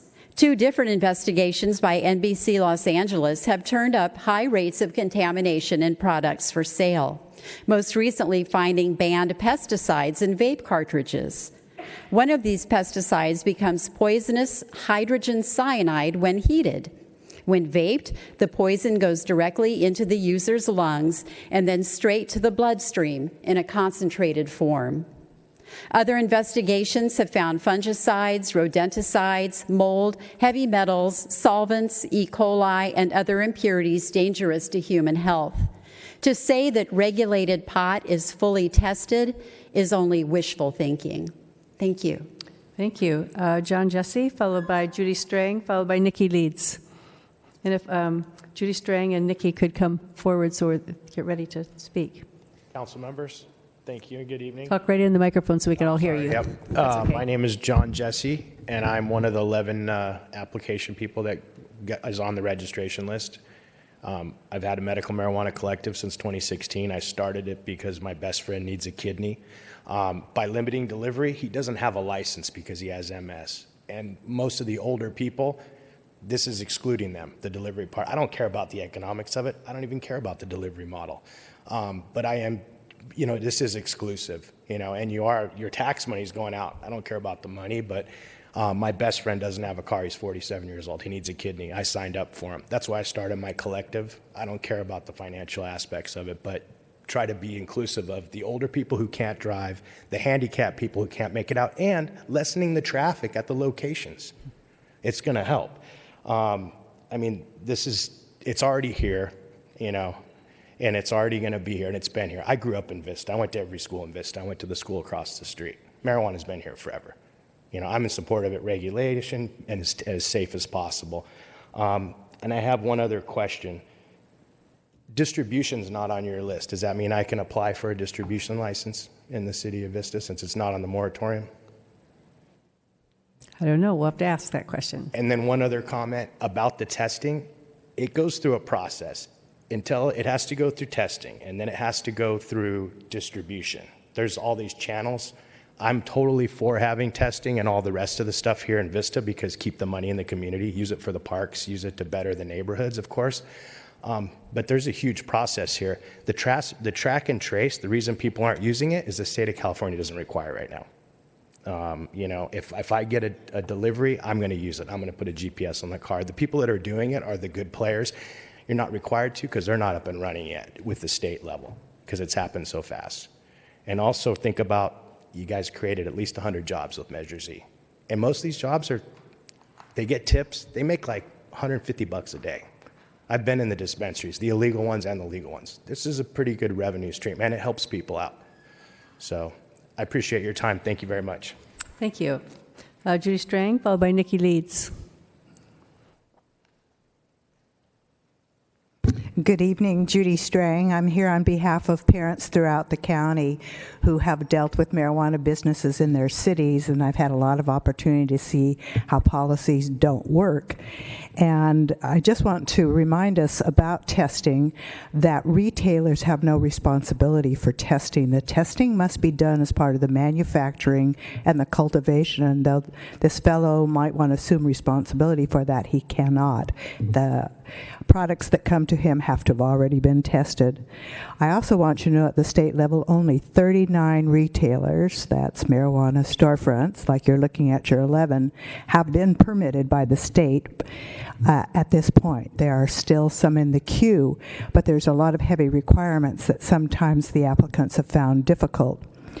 I'm thinking you probably saw the news over the weekend, and I think one of our speakers addressed it, and I did bring the article with me regarding the situation with marijuana extraction labs, and they're blowing up. I always find myself calling them marijuana explosion labs when I mean extraction labs, and I will share that with you as I finish up. I also wanted to tell you that we are concerned about cultivation. There is now a coalition here in California that's an environmental group that includes the Sierra Club and the Defenders of Wildlife. They're concerned that those people who are cultivating, and at this point only about, I think someone told you, 9% of the cultivators have permits, are a danger to our environment.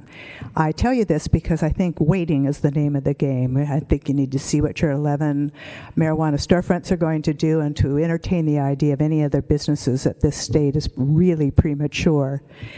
And kind of a tangential but important issue to parents that I would like to close with and have a handout regarding is advertising and billboards. This has been a serious issue in the city of San Diego. They just had a media event, and that's what this handout is about. And I was very taken with what some of the young people spoke about, the influence of billboards and advertising of marijuana in their communities.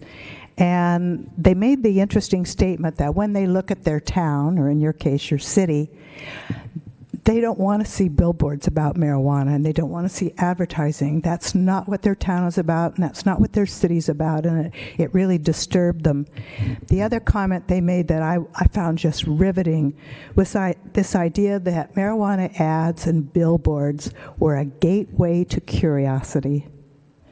I've never heard it put that way before, but that is the problem for parents, that it undermines the good work that they're trying to do with their teenagers and their young adults when the community has these. So you might consider that. Thank you. Thank you. Nikki Leeds.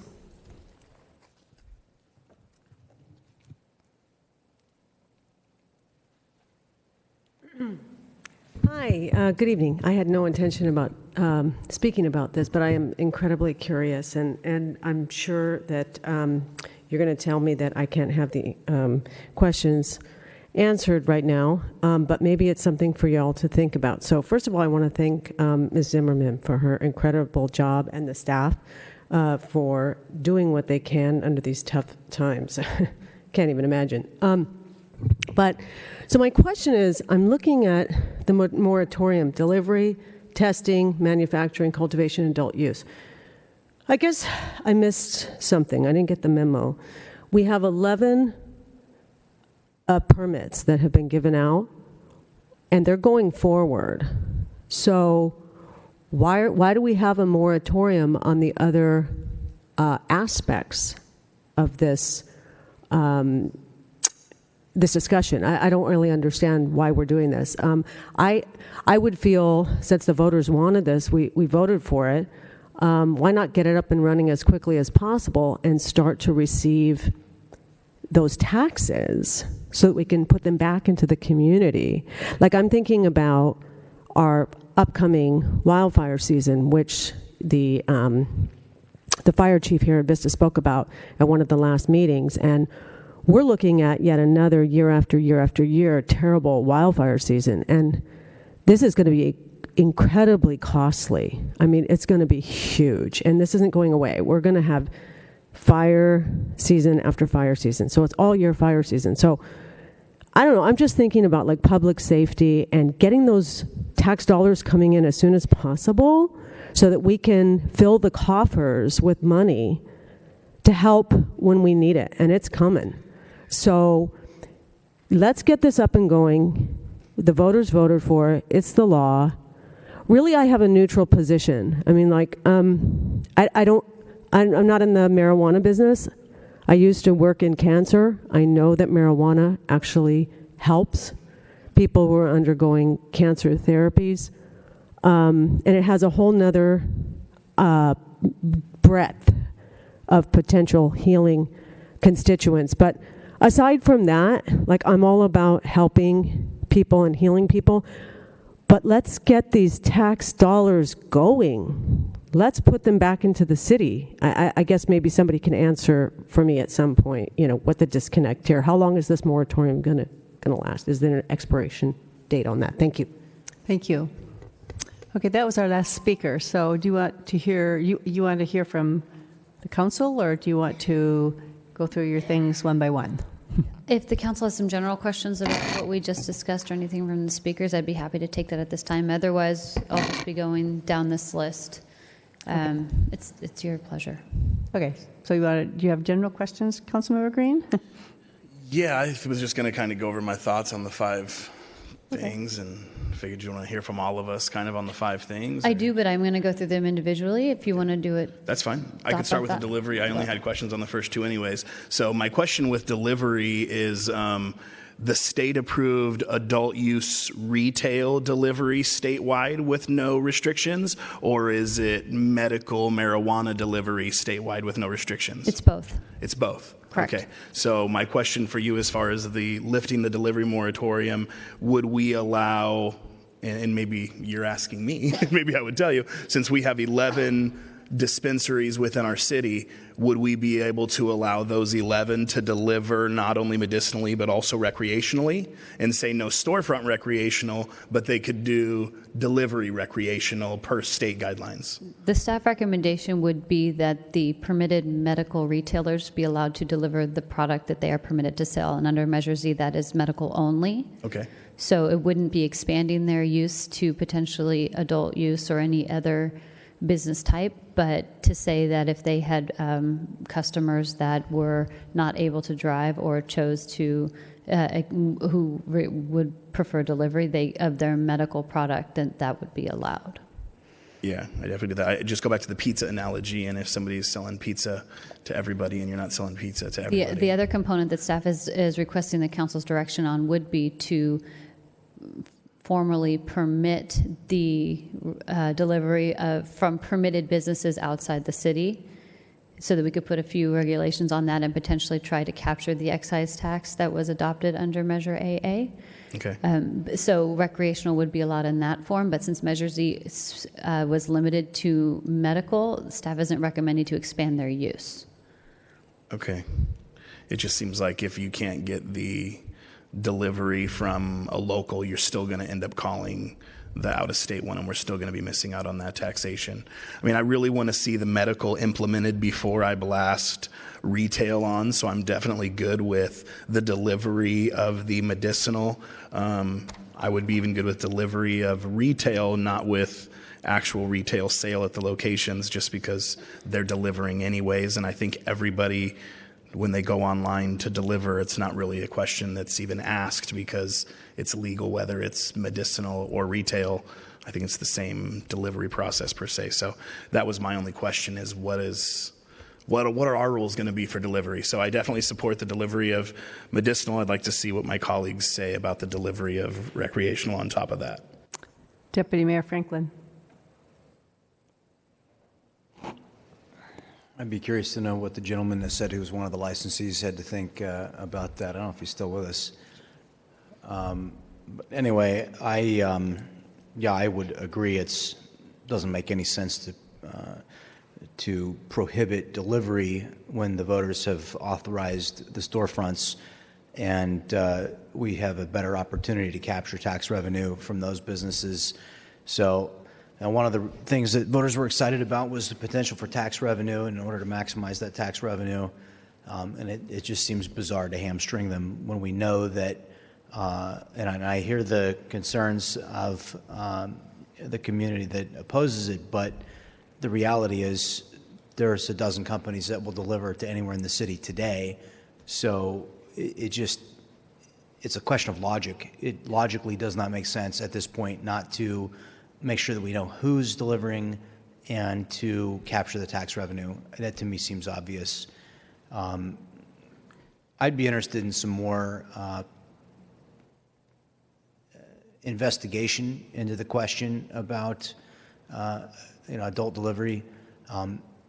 My understanding is to get a medical card, there is a process. There's 2 different medical processes. One's through the county, and very few people have that, and that's with a licensed physician. Is that right? I can speak to both of them. There's 2 ways to obtain access to a medical dispensary. One is with a medical recommendation that you can get from any doctor that's willing to prescribe cannabis as a medication. It's similar to a prescription. If you are able to obtain that, you can use that to enter a medical retailer and then obtain the product as identified on your prescription card. Those are easier to get in that you just need to get a doctor's recommendation for it. Those businesses are not, the sales tax is not waived on those transactions, as they are if you go through the more formal medical ID application process, which happens through, I believe, county. It's a county department, but it's a state-issued medical ID card.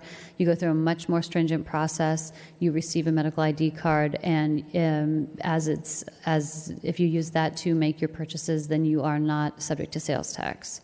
Mm-hmm. There are much fewer of those in the state, but that's the other avenue. I don't claim to know a lot about the medical recommendation, but I think it's common belief, certainly is my belief, that it is not difficult to obtain a recommendation. Therefore, I don't know what we're doing. It's a semantic game, and if there's one thing that I want to be, it's frank. I don't understand the semantic game. Medical versus non. Everybody's accessing it. We all know that. We could pretend they're not, but that would be to belie the truth. So, I mean, even though everybody knows I've not been the biggest supporter of this, I also recognize the community voted for it, and I respect the will of the voters. And so, at some point, it's like, let's attack this with logic and not with make-believe. So, does that give you some insight into my thinking? Yes. Thank you. Or you can just drive outside the city limits and get it with no permit. Yeah, I mean, at this point, we've got 11 businesses. That's a lot of businesses. People here wanted it. They voted for it. Again, I didn't vote for it, but I get the fact that the large majority of people did. So that being said, I at this point don't see the reason to hamstring these businesses. At this point, let's try and work with them to make them successful. And I think it's super important what the gentleman said about diminishing the amount of traffic to these businesses. Hopefully, you'll give them a 10% off coupon for letting you deliver their next order when they're reordering, so that, because, I mean, this is a big complaint people are going to have is the traffic at these, and we don't have much power to regulate that. So we don't, and Measure Z only requires one parking space per location. Obviously, those that are in maybe a strip center have a parking lot that's available, but it doesn't have the same type of parking requirements we would normally put on a business that we would. Sure. Yeah, we're stuck with a piece of legislation that we might as well make our best effort to make it, to logically implement it and, do it in a way that maximizes the benefit to our citizens and the city. I have one other speaker that came in, or do you want me to go ahead and do that? Okay. Rick Barnett.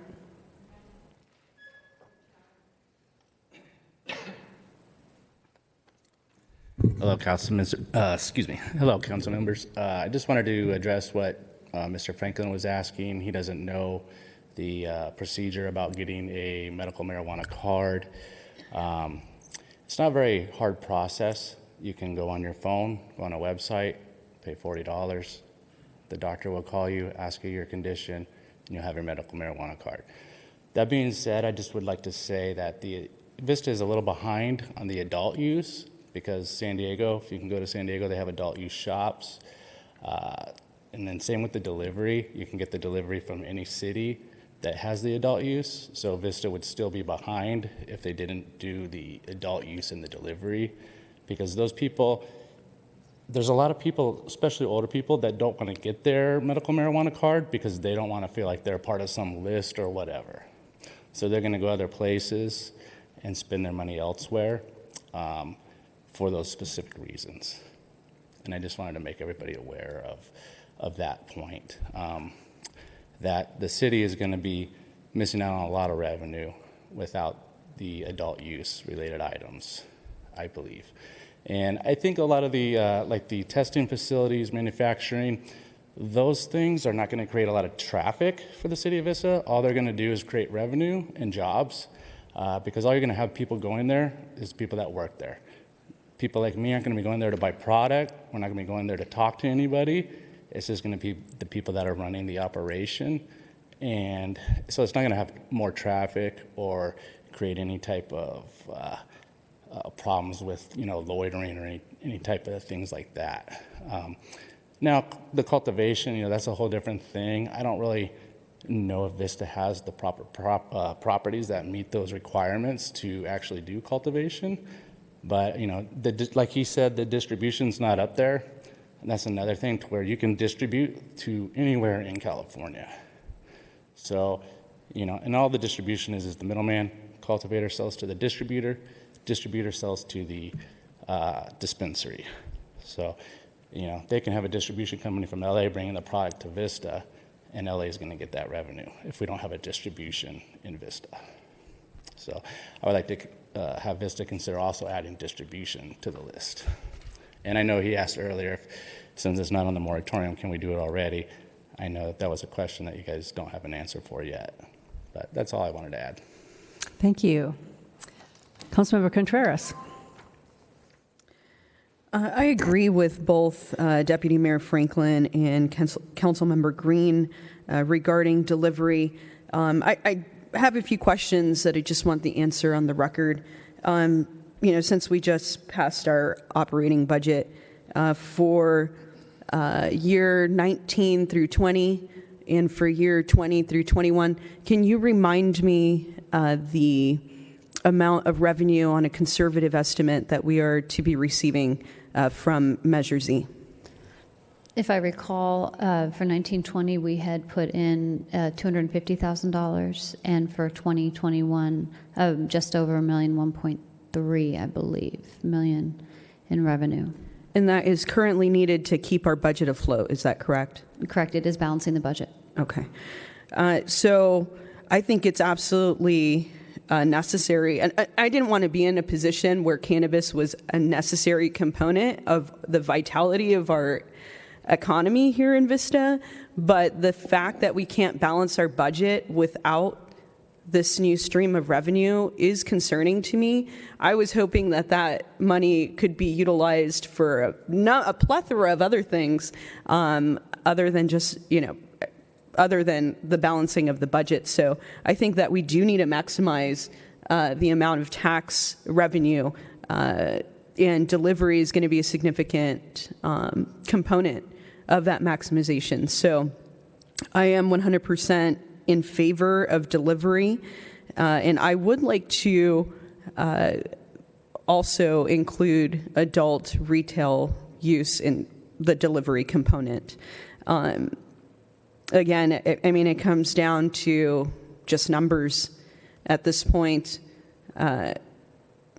It's not a healthy budget, in my opinion, to be balancing it on cannabis.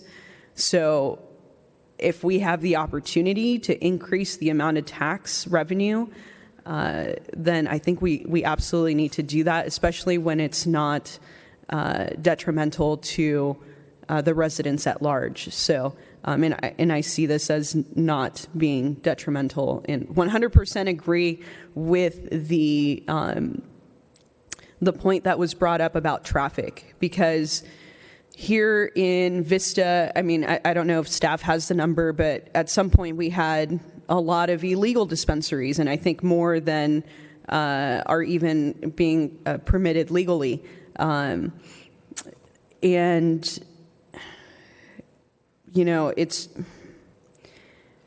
We didn't see an uptick in crime, even with the illegal ones.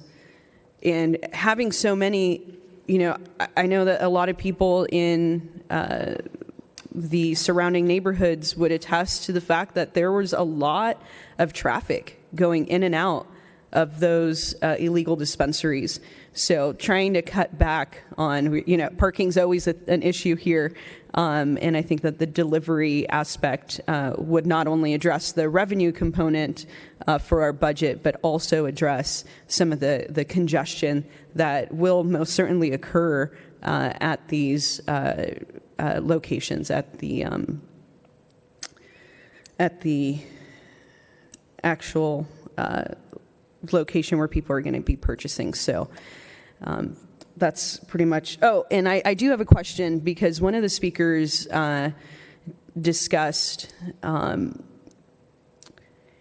18-year-olds being able to access. So can you, for the record, state what the legal requirement is for individuals to access cannabis through Measure Z? The medical retailer, as allowed under state law, you can access the dispensary and obtain your prescription, your product at age 18. Adult use is is restricted to 21 and over, but for medical, if you have a card or a recommendation, it is 18 years old. So with that said, when it comes to delivery, that begs another question. So with the delivery component, you could have someone who is of the age of 18 requesting cannabis via delivery. Is that correct? With the medical recommendation or medical ID card. And if we were to put in adult use, that the verification would be on the actual delivery provider? My understanding of how the process works is that when you either make your order online or over the phone, you're providing your ID in a fashion that they can be verified online, and then as well as when the delivery arrives, you have to also show the same ID for the same product with showing your age. So there's a two-step process there. And has there been any looking into if we were to add adult use, if more individuals would go that route rather than the medical route, which would then increase the minimum age requirement for cannabis? Has anyone looked into that aspect? If I understand your question, are you saying, do you think that the age would increase in terms of who was accessing the product? I haven't seen any research on that. I do know that because under the medical product it is considered medicine, that the age is lower, but I don't know numbers on the age ranges of people who have obtained the medical ID card. I attended a workshop last week, and one of the speakers has a medical retail establishment in Northern California. They indicated that they track those very seriously because there is a concern about people who may still be in high school or something like that having access to a product, but they track it, and because they do only sell products that have gone through the state licensing and the state manufacturing, those products are also tracked, and the waste from those products can be tracked. So he gave an example of a package from his store was found in a waste bin at a local high school. And the SRO brought it to their attention, and they made the determination to, even though they don't know if it was the student who had the card or someone else who had given it to, because drugs are not allowed on campus, they made the decision to ban that person who had the medical recommendation from their collected. They weren't allowed to come in there and purchase product anywhere. So they do try and put regulations in place because the industry wants to be successful and they want to not lose their permitted status, but it does allow for a larger age range. Yeah, I think that might be an argument for rolling in the adult use if it increases the minimum age requirement for someone to access cannabis. I just wanted to think through that out loud here, so thank you for affording me the time to do that. And that is all I have for this item.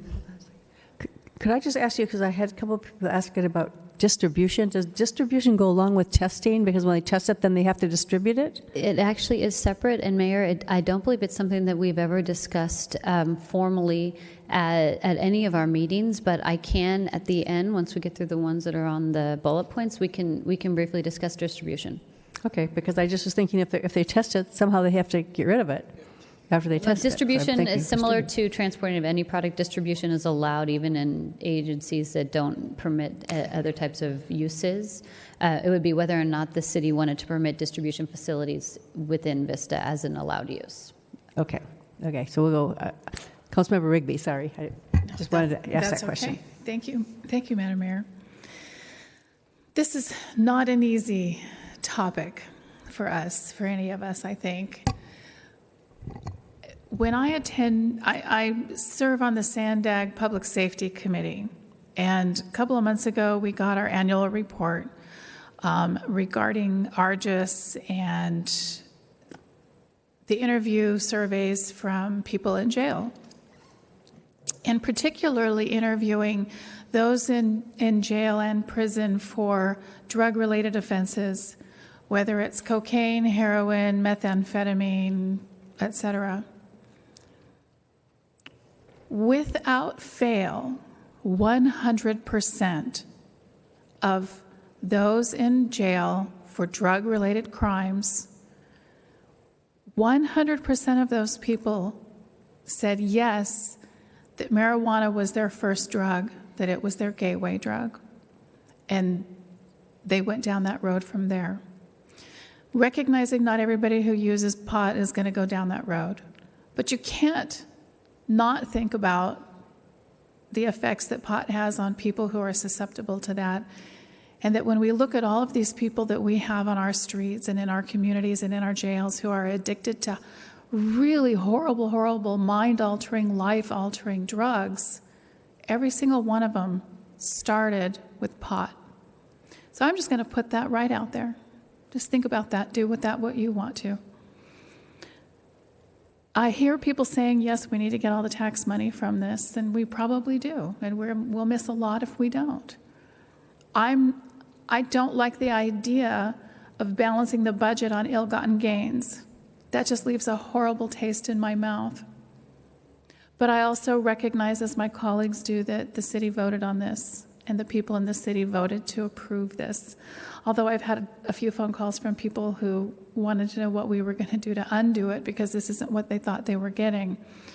We can't undo Measure Z. We can't stop. We can't stop this.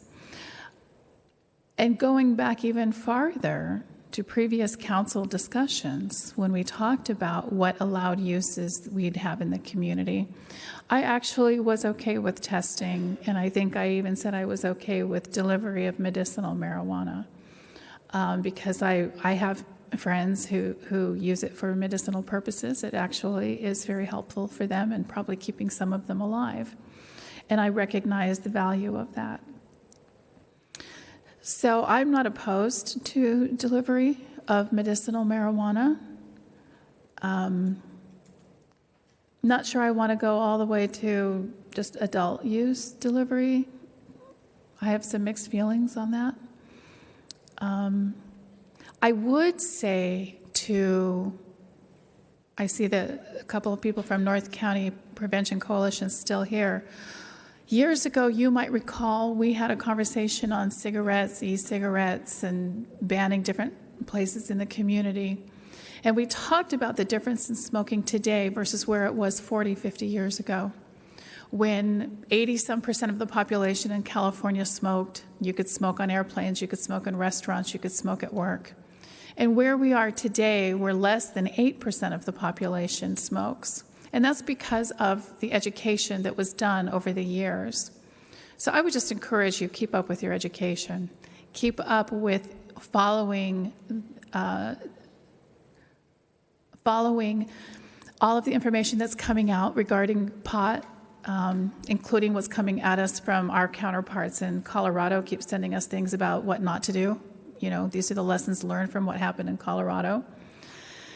So I think this is just something that we have to live with. We have to navigate our way through it, and we have to do it as gracefully as possible to have the least negative impact on our community. And that's not easy to come up with. So for this item, and I know you want to go through all of them, I'm okay with delivery for medicinal.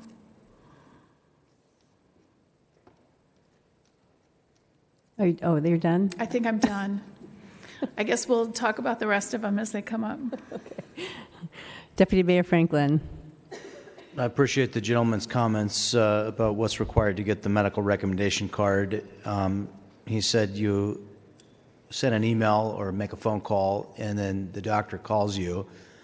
I can't get a Z-Pack antibiotics from my doctor without actually going to the doctor. So, I mean, look, there's a lack of seriousness that state law is requiring for this medical determination. There just is. Doctors, real doctors, do not prescribe real drugs to patients without seeing them in person. With every other FDA-regulated drug, that's what's required. So, and I do think it is an absolute travesty. You can't buy cigarettes or a cigar if you're 21 and under, but yet we've made it easy for 18 through 20-year-olds, 18 to 19, 20-year-olds to obtain access to marijuana. That's something we need to address. It's wrong, and we should prevent children from obtaining access to marijuana. I strongly believe that. The question to me is marijuana being delivered on an adult recreational use basis in Vista presently? I think we understand that the answer to that is yes, in violation of our ordinance. I certainly believe it is. Yeah, all evidence shows that. So, you know, all we're really doing, and I don't know. Maybe some of the licensees under Measure Z would be scrupulous and they wouldn't allow marijuana to be delivered without the proper licensure. Certainly the city of Vista does not have any regulatory regime, nor do we countenance one that would allow us to prove or to audit whether or not there's compliance. Is that accurate? Well, that's part of what we are currently working on, is how we're going to audit the Measure Z businesses as they are currently approved, which is for retail in-store only sales. That, as well as delivery, all of these businesses are keeping records. They, if they're using products that are going through the state system, they are inventoried, they are itemized, they are electronic. I would also point out that I do believe that San Diego is the only jurisdiction in the county, potentially Chula Vista, but the closest jurisdiction in the county to Vista that allows adult use is San Diego. It's not allowed in the county. It's not allowed in any other city. Medical is permitted in La Mesa and Lemon Grove. But up in North County, the closest ones are either going to be from out of county or San Diego if you're talking about deliveries from permitted businesses. And that's what the city would try to regulate. And what we would do if the city council chose to have staff come back with regulations on adult use delivery would be to work with those jurisdictions and those businesses to say, hey, we're allowing this and we want to see your records. We want to see where you're delivering in Vista so we know that your business is permitted and that we can try to obtain our Measure A approved taxes on that. Let me ask a question. Could we allow one of the 11 to deliver under a model where we say you can deliver, but you can't deliver medical or recreational if you're under 21, and if we find that you're doing it, we revoke your delivery privilege? Is that something that we could do? I do not know. Because that might be an interesting way to cut the knot here, and we get something, which is we get reduced access for young people to marijuana via delivery, and the industry gets something it wants, which is the ability to deliver adult recreational use, and we have the ability to punish those who are not compliant with that policy by revoking their delivery privilege. If that's a policy that we could craft. I want to make sure I understand. You want to permit one of the 11 to deliver, all of the 11? All of them. To deliver medical only to 21 and over, or all types to 21 and over. Right. So if they're going to accept from the city a license to deliver, then they have to agree to abide by no deliveries to 21 or 20 and under But it's for medical only, or? for any.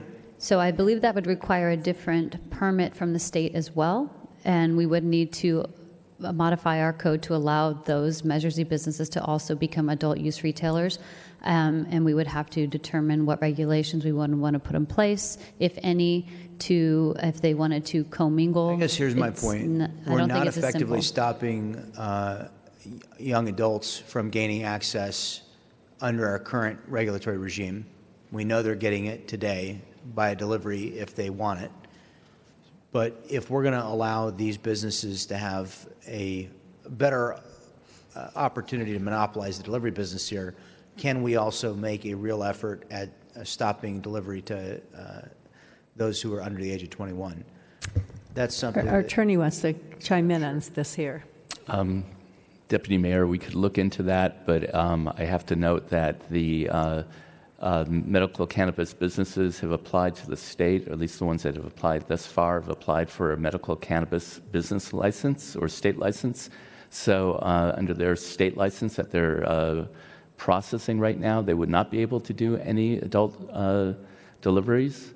And in addition, the city would need to have a new ordinance that goes into place that would essentially substitute or have the existing business relinquish their existing approval and then assume a new approval under a new set of city ordinances. So it's a concept that's... Could they license a separate corporation out of the same business? We would really need to examine the entirety of this. I think there's 3 members of the council that are at least interested in answering the question. So perhaps we could direct staff to answer some of these questions. What do you think? That's to your pleasure. Yeah. I mean, that's what I think. Councilmember Green. All right, so I actually like the idea. I don't know if it's feasible or not, but say, hey, if we're going to allow recreational delivery, let's say we'll allow delivery throughout the city for all 11 of our dispensaries, 21 age and up, only delivery. You know, you can still, if you're 18, go into the store and get your medical, but if you want it delivered, you got to be 21 years or older. So I don't know if that changes anything, but it would cut down on, you don't want to deliver to a bunch of 18-year-olds in a house. One guy's got a prescription, and that sounds like a good Friday night party. So I get the idea of 21 and older delivery only. So if you could throw that stipulation there, that'd be good. One other question that I had too that I didn't see on here is we talk about banking a little bit. I don't know if the cities have jurisdiction or any counties have jurisdiction to create any type of credit union with their own guidelines that aren't FDIC insured, similar to like a portfolio lender that could service these dispensaries within our city. I don't know, if anybody's ever looked into that or how they're doing it any other places, but I would definitely like to see if there's any type of credit union we could speak to maybe come into our city and work with our dispensary owners, because having that kind of cash driving back and forth around town doesn't seem very safe. So it'd be cool to know that they could actually put their money somewhere other than like a private storage. So I don't know. Well, I do believe the state is looking for a solution, because right now at the CDTFA, the quarterly payments that are coming in from the authorized businesses are coming in large truckloads, sometimes 2 days in a row, because they will only accept up to, I believe, $40,000 a day in cash. So they're trying to change it because they're done with security and secure locations.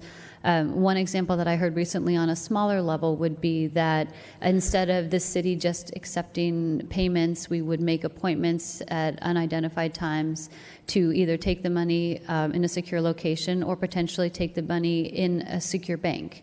But we would be accepting that money because the bank can't necessarily take it, but we could then deposit that money as city taxes. Yeah, and that's what I was wondering as well. I mean, how do we get that revenue personally too? Are we going to accept truckloads of monies on Wednesdays or? Whatever day we accept them, we probably won't tell anybody. I want to know. I just want to see it. But no, we'll take the security seriously. I get you. Still defining that. Okay. Once we have medical marijuana coming on board, once they finally go through all the hoops, then we will work that out. Gotcha. Cool. So yeah, obviously 11 delivery, medical, no problem. I'd also like to hear the delivery retail, because I think that's another avenue I'd like to open up and get that revenue, because it's leaving our city in droves right now. And if I could ask our city attorney a question, and that is, if we're able to allow for adult delivery, do we have to allow for adult storefront dispensary? I believe that the deliveries are only allowable from a storefront that's licensed for the the marijuana that's being delivered.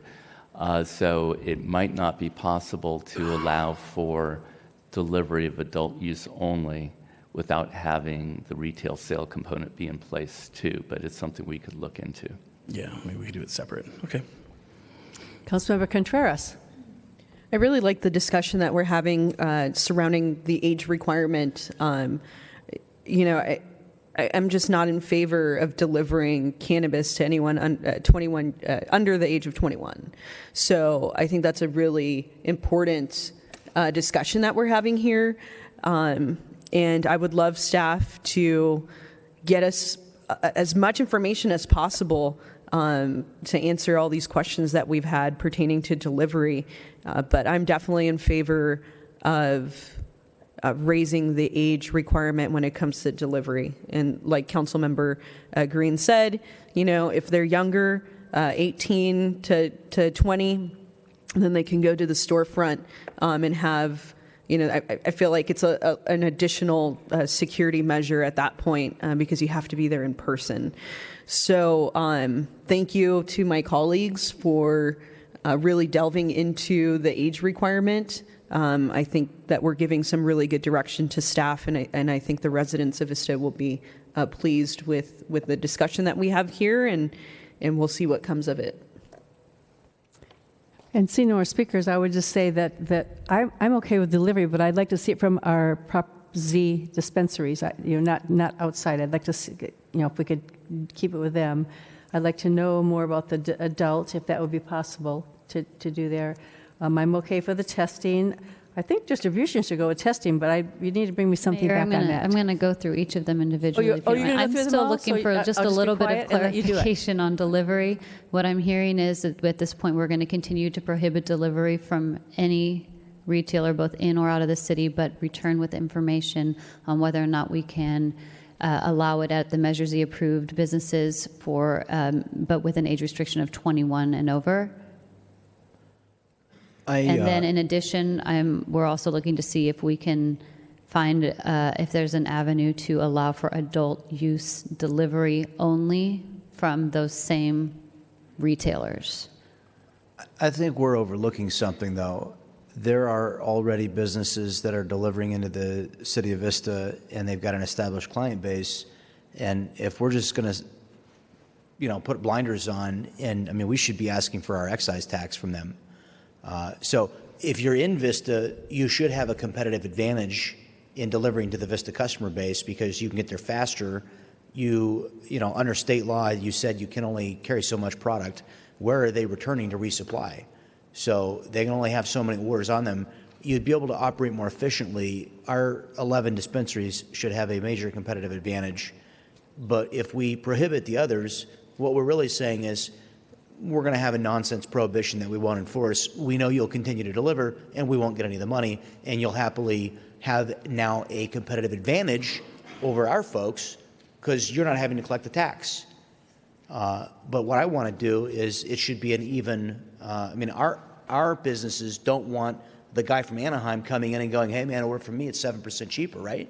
That's not in your best interest. Everybody needs to be a level playing field. So we need to rethink that one before we get past this item. We've got to have a level playing field, and our businesses can't be disadvantaged with a 7% higher cost. Well, and the second recommendation would be to bring back formal regulations that permit what is already permitted in the city, which are deliveries from the outside, and implement a system to attempt to collect our excise tax. But I fully expect our Vista businesses to put those other businesses out of business, right? I would also mention that those businesses from out of town that are authorized will be delivering to medical patients between the ages of 18 and 20, whether or not we allow ours to. Based on state law. You know what, though? I still think and I'm sure that's a big part of your customer base. However, I think we're doing the right thing by sending a message to the community that we think, and what we need to do also is we need to get a letter to the governor and to the state legislature and demand that they have real intervention from the state about stopping children. They had the foresight to stop 18 through 20-year-olds from smoking or access to tobacco. They should have the same foresight on this product as with alcohol and tobacco.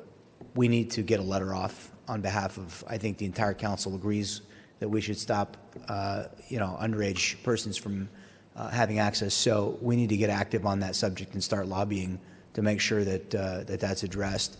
And I get the competitive disadvantage issue, but I'm not that concerned about that. We need to make the important statement that we think that 21 and over should be the law. And, and you said it was you were delivery for medical and adult. You said that was what you stated, or did you just say one thing?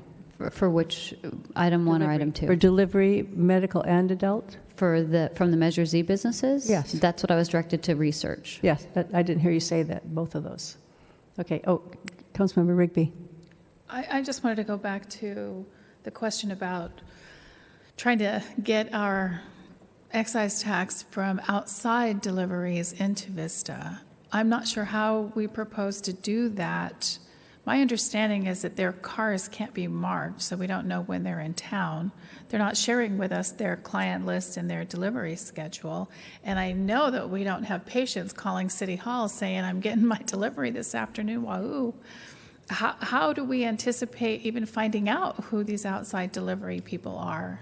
So we would be working with those jurisdictions that are probably in our county and our neighboring counties who have permitted businesses that allow for delivery, and working with them to identify those businesses and use their systems that are in place to track and trace the seed to sale, and work with them to collect on those deliveries that they're making into the city of Vista. I don't think it'll be perfect, but those systems do exist because these businesses are keeping track of their inventory and where it's going.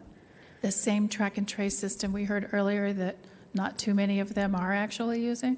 I'm talking about the tracking and tracing of their own delivery. So when a purchase is made and then it's sent out for delivery, similar to a pizza, that pizza place knows where they're going, and they're keeping that in track of that in their internal system. Right. And that's what we'd be doing is working with the jurisdictions to be able to access the same way we have businesses who have business licenses in the cities but aren't here. We do work with those jurisdictions to make sure that the taxes are proportionately shared where the business or the actual transaction is taking place.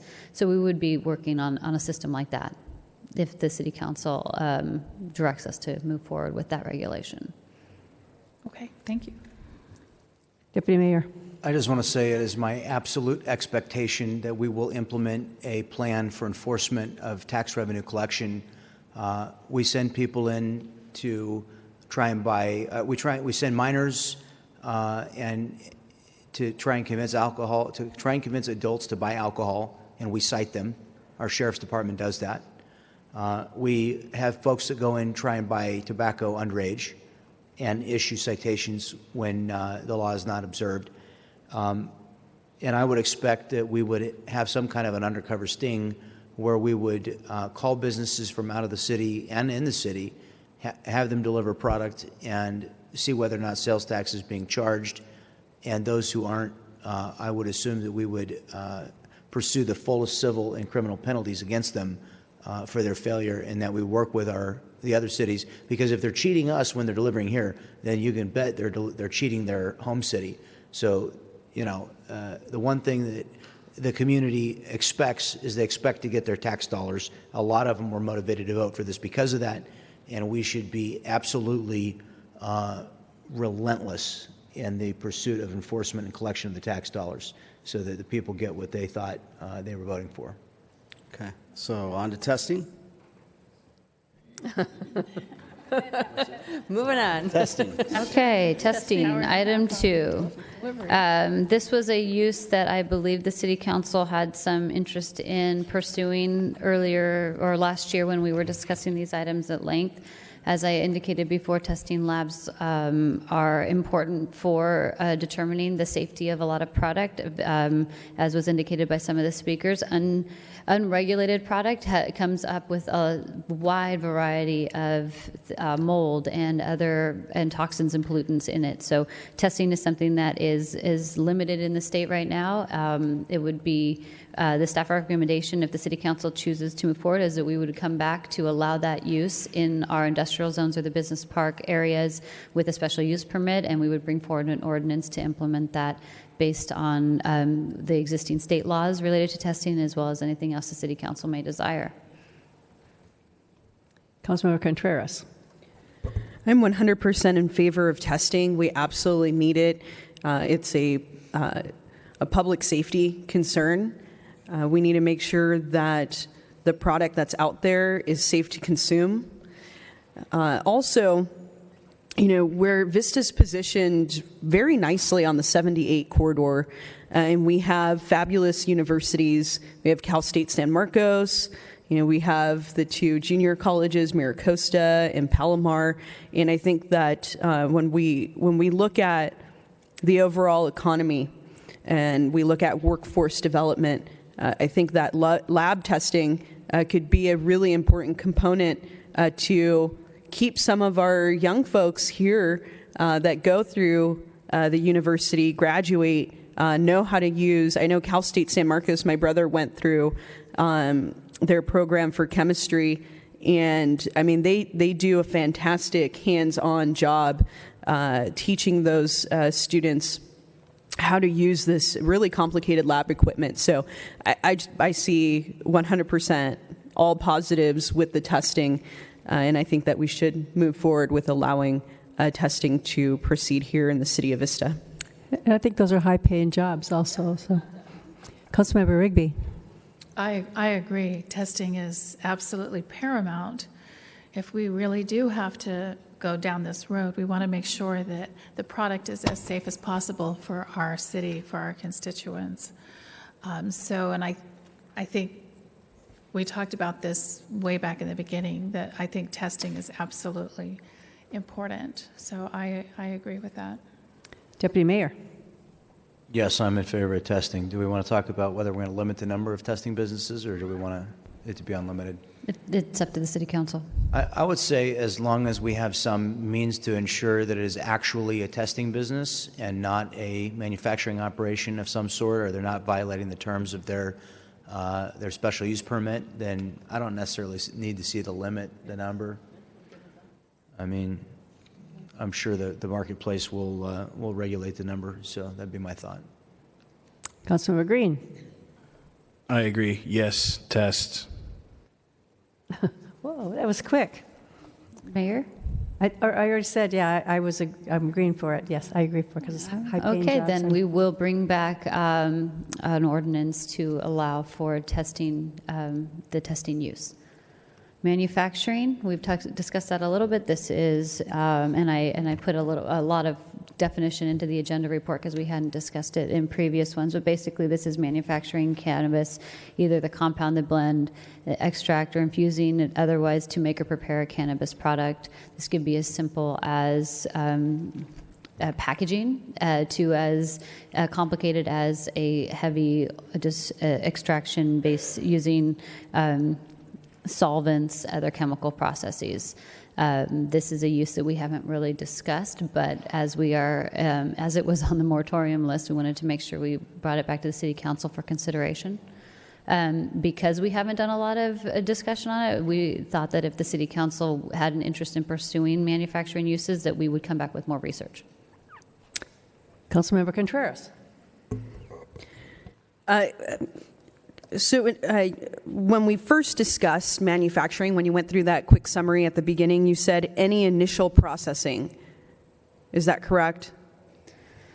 That's my understanding. You have cultivation, then it moves to a manufacturing facility, even if it's just to put it in a jar to put on a shelf. That's my understanding. So we can regulate which type of manufacturing occurs. Whether it's, I'm not so interested in right now talking about solvents and heavy manufacturing with chemicals and whatnot. But when you said initial process, in my mind, I'm thinking, okay, well, someone is cultivating it, but they're probably not manicuring it or taking it through that initial process where you have, depending on what part of the plant you're going to be selling, it needs to get processed somehow. So is my understanding correct that there will be a cultivation aspect somewhere, then it will come to or it could come to a manufacturing center to actually have the initial processing of, because I don't know how many people are familiar with cannabis, but you don't just get, it doesn't come off the plant like a perfect, what you see in all the pictures and whatnot. It actually has to go through a process of cleaning it up.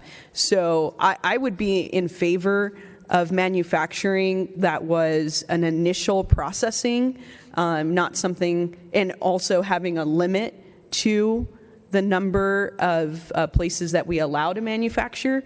But I think that if we're looking at, simply cleaning up the initial product, that, I don't know, especially with testing, maybe we could have a good synergy between those two. So that would be something I would like to hear discussed. And I would clarify that I have heard of other jurisdictions that have what they call light manufacturing and then heavy manufacturing. How they distinguish between that, I'm guessing would have a lot to do with the safety and the technical aspects of it. But if the City Council, if the direction from a majority is to move forward with this research, we can bring that back. Yeah, I think this sounds like what would be light manufacturing, and I think within a limited scope. We definitely don't want to change the character of the business park, but I think if we limit to light manufacturing, where it's pretty simple type, and not going the route of explosives and solvents and trying to make all these crazy concentrations. I think if we just keep it at the flower level, that could be an important aspect to this business. We have a speaker who might know something. Cody Campbell. Come on, Cody. Thank you, Mayor. Good evening, Council. I just wanted to address briefly some of the comments about manufacturing before you go down too far of the path of talking about topics that aren't necessarily related to the manufacturing licenses that the state offers. One of the topics that was brought up by some of the other speakers was the distribution license the state offers and how that relates to testing and manufacturing. So testing licenses are separate and distinct from every other license that the state offers and are required by law to be a separate business by which the operators and owners have no ownership interest in any other cannabis business. So cultivation owners cannot have any financial interest in a testing lab. And the reason why that was put in place should be quite obvious, so that there's no financial incentive to cheat the tests or to work their own product into the system somehow and falsify results of testing. So it's truly a third-party and independent verified testing system. One of the things that I would like to bring up about testing very quickly, the City of Oceanside allowed for an unlimited number of testing labs to apply. They got 0 applications last year for testing facilities. One of the reasons for that is they put the process was far too onerous. They put it through a conditional use permitting process, an evaluation process, and a scoring process, even though they were non-competitive. So if you're going to allow testing, I would suggest allowing a streamlined process that would bring additional testing labs into the market and treat them like any other testing and scientific-oriented business, not as a cannabis-specific type testing business outside of additional and enhanced security processes, et cetera.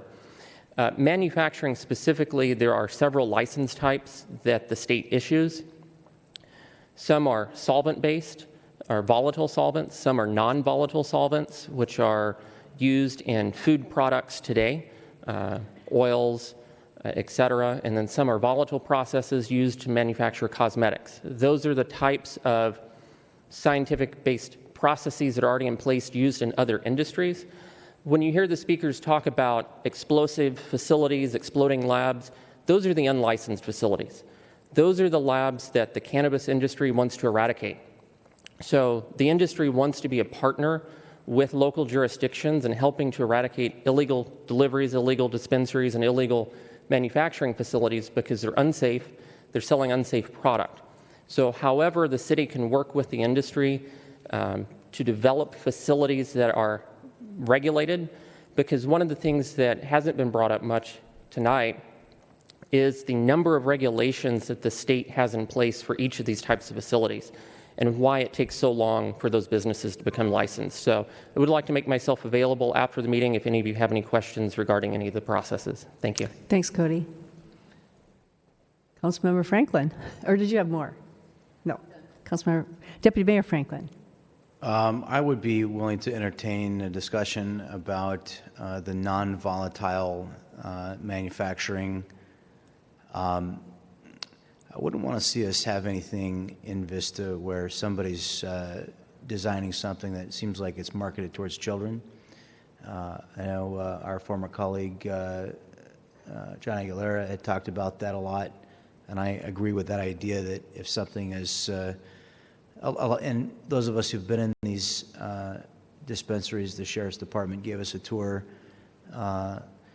and almost all of the products were geared towards children. We photographed them, and it was very disturbing how the industry targets children with colorful products that are candies. It's very, very unfortunate to see that because it really does. I mean, we don't allow the cartoons on beer. We don't allow them on tobacco for a reason. So I don't know if there's some way that we could say, if you want to make an adult product aimed at adults, great. If you want to make some candy thing that is colorful and got a cartoon character on it for kids, we don't want that here. I think that should be something that we put our foot down on and say, you know, there's a lot of fine products that are going to be lawfully for sale, but I just don't want to be a part of marketing stuff to kids. Councilmember Green. All right, manufacturing, I actually agree with Deputy Mayor Franklin. Yeah, Deputy Mayor Franklin, I like it. I would agree to manufacturing of, you know, concentrates, you know, products, whatever, as long as they're not geared towards kids. So if there's any stipulation we can have is, hey, we'll allow marijuana manufacturers who are making adult use products geared toward the adult marijuana market, not necessarily the, you know, geared towards children. I'd like to have some type of, you know, approval basis on that so that when they submit their plans to planning, let's make sure, hey, this is strictly whatever type of company that I think we can agree on. So, yeah. So would that be a non-volatile or?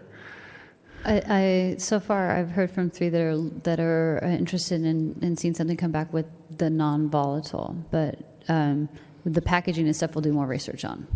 And what we can bring back. Yeah, do a lot more research, but yeah, I'm not opposed to it by any means. Moving on.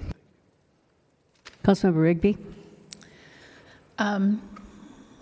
Absolutely non-volatile, especially if we're going to be putting them in our business park. We don't want to take down the whole park with one of these things.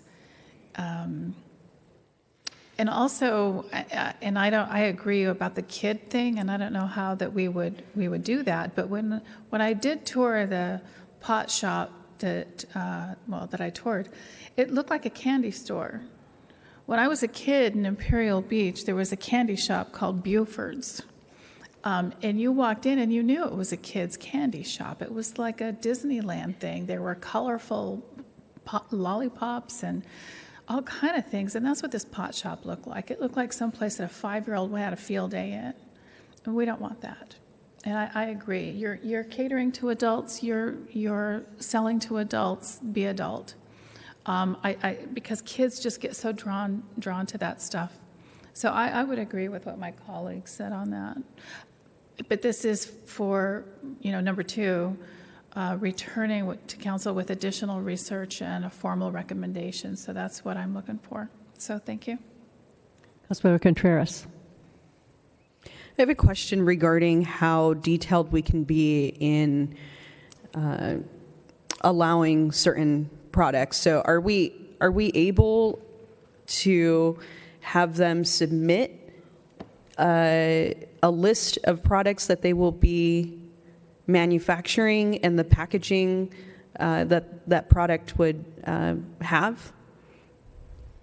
So I'm going to do some more research, so I don't want to give you a qualified yes or no, but my understanding is that this is going to be an allowed use that is allowed with a conditional special use permit that we can put on whatever conditions are legally allowed under the Constitution to put on. The question will be, how do we enforce it, and what's realistic? So we'll do some research, and we'll bring you back either, yes, we can do it, and here's how, or we don't think it can happen, and here's why. Okay, that sounds good. Yeah, because however efficient we can make this process, it's going to be that much easier for whichever business, if this is a use that we move forward with, that's able to manufacturing, for them to actually not have all these unnecessary parts of like the gentleman said about Oceanside. So I just want to make sure that we have a really streamlined process that's easy for the business to navigate, so that they don't get lost in the permit graveyard of Vista. So yeah, that's it. Do you have enough information? I do. Thank you. We'll bring you back manufacturing with a recommendation. Moving on to cultivation. Moving on to cultivation. We discussed this in numerous other meetings in the past, specifically related to indoor. There was also an inquiry at some point about whether or not outdoor cultivation would be something that the city would be interested in. I provided as an exhibit in the use agenda report where our agriculturally zoned properties are. Obviously, not all of those properties would want or be appropriate, but if the city council was to pursue outdoor cultivation, we would recommend that it be in the agriculturally zoned properties with a special use permit. The other option, again, would be to consider indoor cultivation in more greenhouse type settings, and this is something where we've been a little bit more concerned about how the space that would be required to provide a successful cultivation operation is at least 10,000 square feet, if not larger. The cities I've spoken to who maintain it at 5,000 or less are not having any success with applicants because there's not enough space there to make the money back on the cultivation portion of the industry. So you're looking at large spaces that are currently, as you know, our business park has less than a 4% vacancy rate. So there would be some concern on our part about whether or not the use of cultivation would end up displacing currently employed industries and businesses. So if the city council would like to look at cultivation, we would recommend letting us do a little bit more research and again bringing you back a more formal recommendation with all of those issues addressed at the time, or we could continue the prohibition. Councilmember Green. I personally would like to continue the prohibition of cultivation within our fine city here. I don't think that if we're going to be manufacturing it and testing it and delivering it and allowing it to be sold here, I don't think that we need to be cultivated here. I'd like to have the cultivation done outside our city at this point in time. I don't want to really screw up our business park, and I don't know any of my neighbors that would like to have a marijuana farm in our neck of the woods outside either. So for me, cultivation, I'd like to continue the prohibition of that for at least another year until I see it working somewhere else. And, we have a very small footprint here in the city of Vista, 19 square miles. I don't want to, load that up with marijuana cultivation facilities at this point in time. I think it's being grown all over the place. There's plenty of it. We don't need to grow it here at this point in time, but we can definitely make sure that it's available for the residents who need it. That's my feeling on it. I agree with you. Councilmember Contreras. I have a slightly different take on it. So initially in discussing about cultivation, I definitely see the issue with indoor cultivation. We just don't have a big enough business park. I mean, I wish we had a bigger business park because we've done really well in having it occupied by good businesses. But, we do have some A1 zones still in the city of Vista, and I would just be curious to see if it's even feasible to do outdoor cultivation. I'm the one who wanted to discuss outdoor a little bit more. So I don't even know if it's feasible, depending on, what's around there. But I think it's interesting to see if it makes sense to have, one or two businesses cultivating here within the boundaries of the city of Vista. I might be, completely in the minority about this, but we have really strong agricultural roots and a difficult time right now for the farming and agricultural sector because of labor constraints, water constraints, property, the expense of property. So that's a constraint.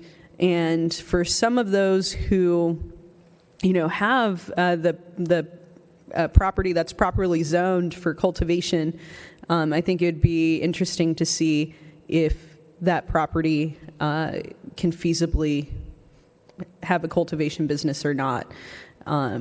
So I would be in favor of getting a little bit more information about it. I don't know if it works here in the city of Vista, but just because of the agricultural roots that we have here and the fact that we do have still some A1 properties, although they seem to be going pretty quick, that would be my recommendation, would be for some more information on outdoor cultivation only, with a restriction, not having a ton, but I don't even know if it's feasible, so I just think it'd be interesting to see. Councilmember Rigby.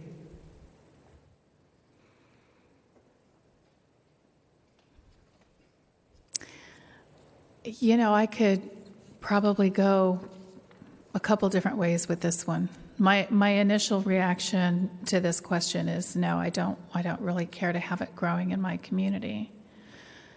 But I'm looking at all the green space that we no longer have, that people are no longer growing. I'm wondering if this is the way we keep our open space. I don't know. I continue the prohibition, but perhaps let's look at whatever information you have that you think would be valuable to evaluate and come back with more information on this for us. I think there are a lot of questions to cultivation, and I'm not opposed to hearing some more information on it.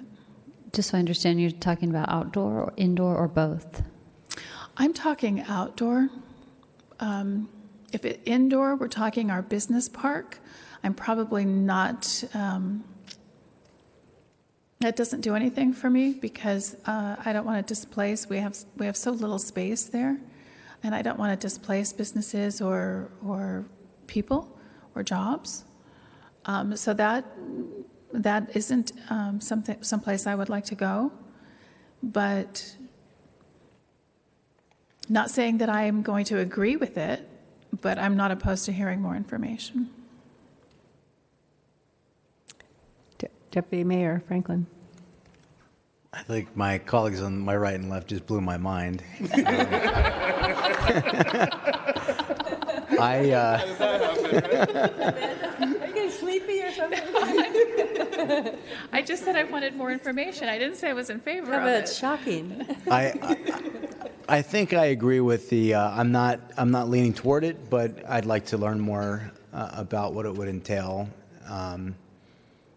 Yeah, I mean, And what it would mean for the city.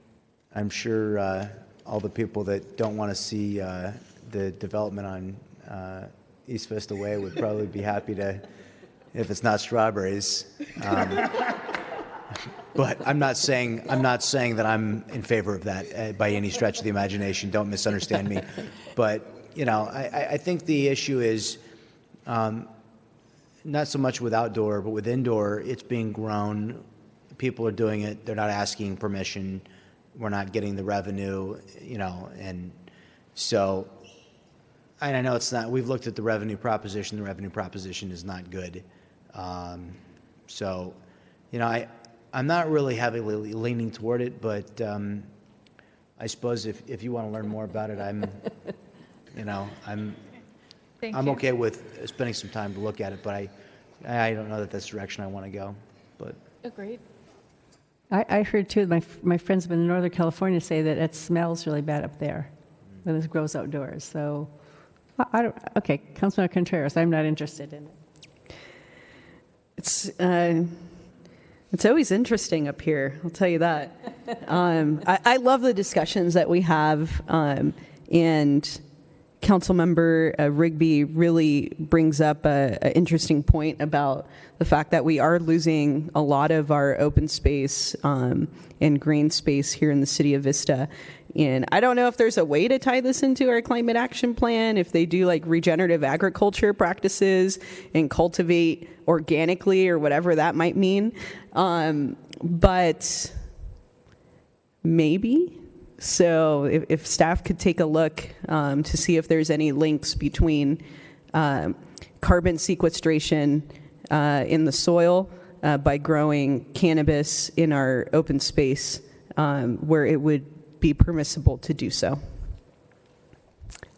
Okay, so do you have enough information on that? Wait, Councilmember Franklin. I'm going to change my mind on this. I don't want to see staff spend a bunch of time on it. I really don't think that I'm going to probably change my mind. Because here's the thing. No one's going to grow marijuana outdoors and not have, I mean, you're going to have razor wire around it and, you know, armed guards. And I mean, this is not what we want in Vista. And that's not going to be, you know, flowing green hills of strawberries is one thing, but it's not going to be pretty from a distance, and it's safety and all that. And I don't think I'm there. So I'm gonna go with the mayor and Councilman Green on this. I think probably just not at this time. I mean, okay. Yeah. I'm okay with that. Thank you. So the last one on our official list is the adult use retail. This is obviously the retail storefronts for adult use that are currently under a moratorium, that are, if the city council would like to explore this in addition to our current allowed retail under Measure Z, we can do that, or we can continue to prohibit this use as well. Councilmember Green. I say that's a negative, Ghost Rider. Let's go ahead and get the medicinal marijuana storefronts in place first before we allow retail adult use storefronts. I am in favor, obviously, of you coming back with possibly information on retail delivery, but from a retail storefront, do everything you can to get these medicinal ones open as soon as possible. Get our taxes coming, let us know what it is, but I'm not in favor of adult retail use storefronts at this point in time. Councilmember Rigby. No excitement here. That's a big no for me. Okay, Councilmember Contreras. I think we have so much to do on the medical front. I actually would agree with my colleagues here. As much as I think that we could go the route of adult use retail, staff has a lot on their plate right now, just with the direction that this discussion has gone. So I say we really look into what we've got so far, but eventually come back and have a discussion on adult use retail. Deputy Mayor. Except for what we discussed with delivery, I would not be in favor at this time. Okay. Thank you. And then just to obviously, our next steps will be to any of these uses that require Planning Commission review prior to coming to the City Council. We'll do that. Those that will continue on the prohibition will come back on one ordinance, and those that we're considering pursuing or that we are going to pursue will come back in separate items, all again before the December 12th deadline. I did want to see if the City Council had any interest in discussing my limited knowledge so far of distribution. I do understand that that's basically kind of the storage, shipping, and inventory portion of the product, either between cultivation and manufacturing or between manufacturing and distribution or and retail. So if that's something that the City Council would like us to pursue, we can do that as well. I would like information on that, I think, because I think it goes along with testing, that they have to do something with it once they get it all tested. So, Deputy Mayor. So, I mean, a distributor I think the testing company would maybe get some samples from the product and they would test it for potency and safety. But like a distributor of other products would place large orders directly from the manufacturer, and they would warehouse an inventory, and then they would have salespeople that would go out and they might supply the bulk of the product for one storefront, whether it's the drinks or the brownies or the whatever it is, and then they would deliver all that stuff, from different manufacturers, so that a small owner could pick from a whole host of items. That's my understanding of how a distributor might function. And I'll see why we would prohibit that kind of a business from operating. The only question I have about it is there any opportunity for additional tax revenue from that kind of a business? Maybe we know the answer, maybe we don't. We did include distribution in Measure AA on a scale of 2% to 8%. If it does come back as a use, we'll establish what within that range would be adopted, and that's on gross receipts. And then I would just add an other to this, because somebody's going to approach us with some kind of a use that we hadn't contemplated or didn't fit into these categories. And, I guess when that happens, we'll have to consider it. But that's what I have to say. Councilmember Contreras. I agree with Deputy Mayor Franklin regarding distribution, getting some more information on it. Also, I wanted to add something on a note of speaking with residents in District 1. There's been a lot of people complaining about individuals consuming in public areas because they cannot consume within their apartment building or whatever the case might be. Not that they're allowed to consume in public either. The problem I see is that we don't have a good solution when it comes to consumption. So I might be in the minority on this, but I think it is important for us to take a look at consumption. Maybe there's, an area in the city of Vista where consumption would be permissible.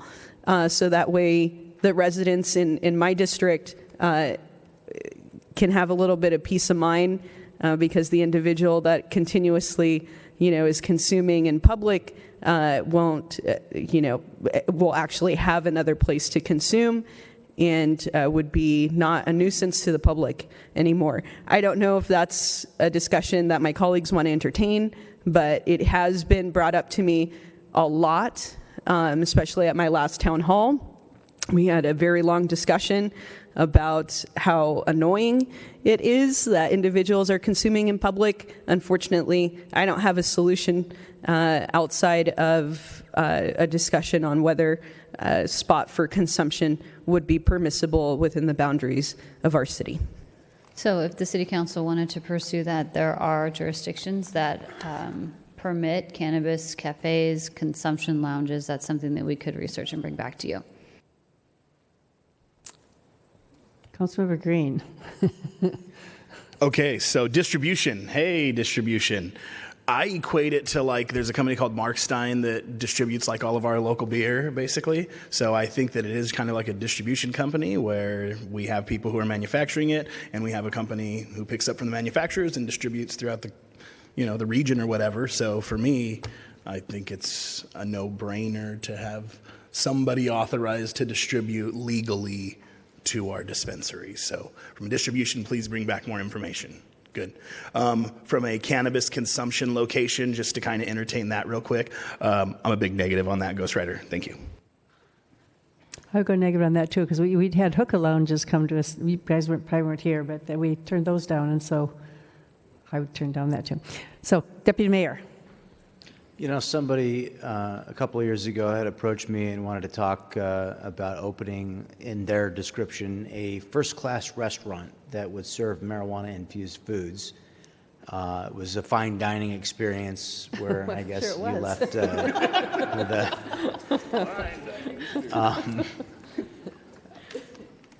a... my concern is how do they get home after they consume? Right. Because if they're consuming on premise, then... it's like they better be Ubering home. But yeah, I guess I'm not really in favor of that whole concept. But I mean, at some point, I mean, it's not going main. This is already mainstream. So I mean, at some point, that might be something, that if somebody wanted to, if the Cohen group wanted to, I'd hear them out. That's all I'm saying. That's all the speakers on that. That issue, I think. Do you have enough direction? Oh. I think I do. Councilmember Rigby is chiming in. On the distribution, if you want to bring back more information on that, I'm not opposed to it. I would like to hear how they plan to get this into and throughout my community. That is of concern. As far as cannabis cafes, no, thank you. No. But that is an issue that we have to figure out what to do. You can't smoke it in your apartment building because it wafts through the area. Help your neighbors. You can't go outside and smoke. I mean, you can't smoke outside on the sidewalk a cigarette. And I don't know why they're smoking it. I mean, you can go get gummy bears, bite off a leg. But I'm not in favor of that, and I don't know how to address that, but we probably should look into it. I don't either, but we had smoke at the Moonlight the other night. Sports arena in the 70s. Deputy Mayor.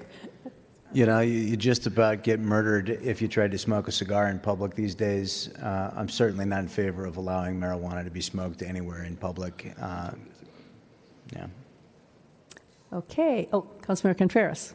I just wanted to get some clarification on that because I heard my colleagues say that they're not in favor of consumption, but are interested in hearing more about it because it could be something in the future that comes up. So I'm unclear. I don't know if you're clear.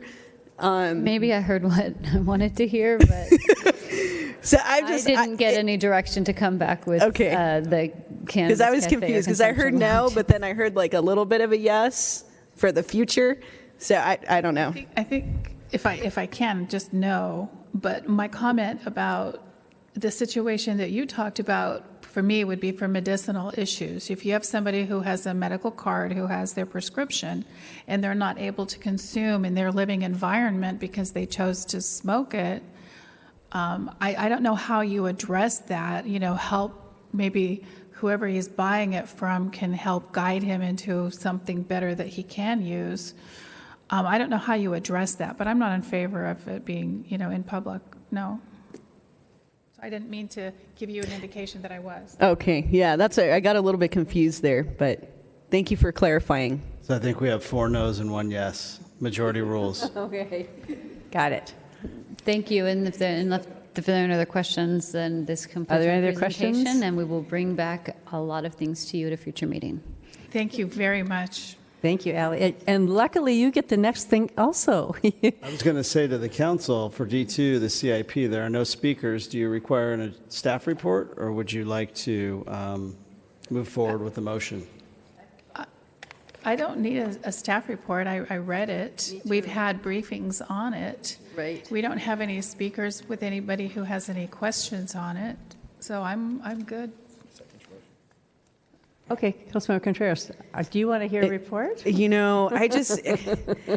know that everybody wants to get out of here, but I think that it's just the responsibility that we have to have this out in public and to hear the staff what they have to say about this item. And I'm sure it probably won't be super long. We prepared a 25-minute presentation with detailed questions. I'm just kidding. Oh, I was waiting for 50 minutes, so. Thank you. Joining me at the you. staff table is Sarah Taylor, our budget manager. She manages both the operating and CIP budgets. As you know, this is CIP is currently a 2-year, so this is our mid-cycle update. And Ms. Taylor will present the staff report.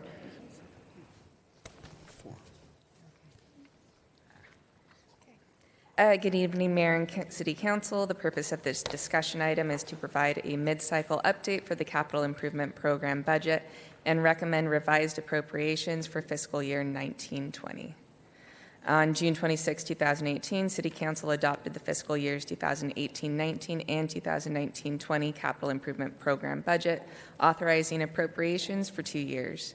Staff has completed a mid-cycle review at the 1-year mark and recommends new appropriations in the amount of $6,598,415, including appropriations for 6 new proposed projects and reduced appropriations of $7,079,690.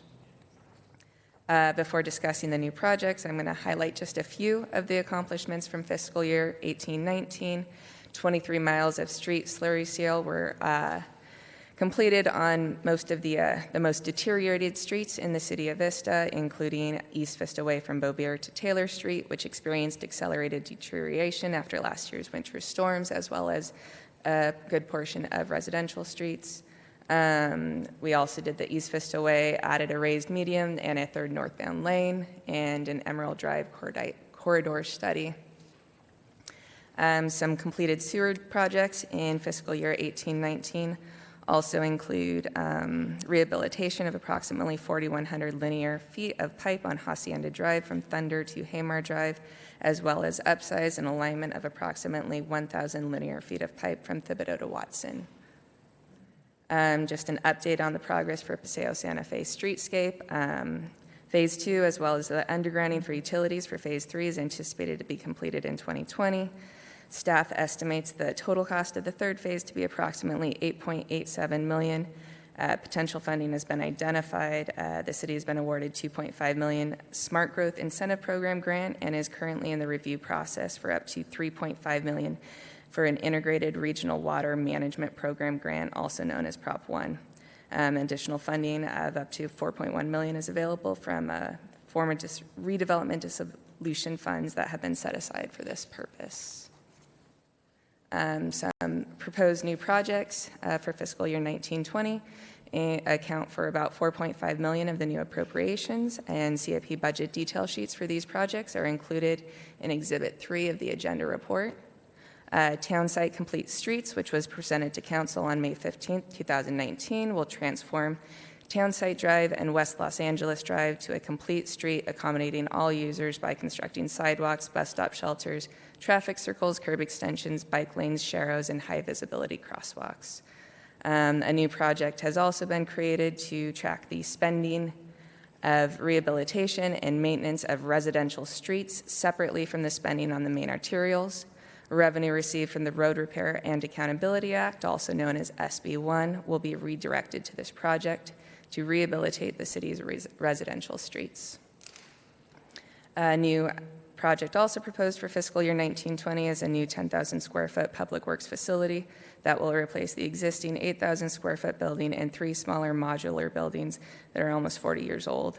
The existing solar panel project, which was previously approved in the CIP budget, will be merged with this project and include installation of solar at the new public works facility. A new restroom facility will also be built at the south entrance of the Moonlight Amphitheater.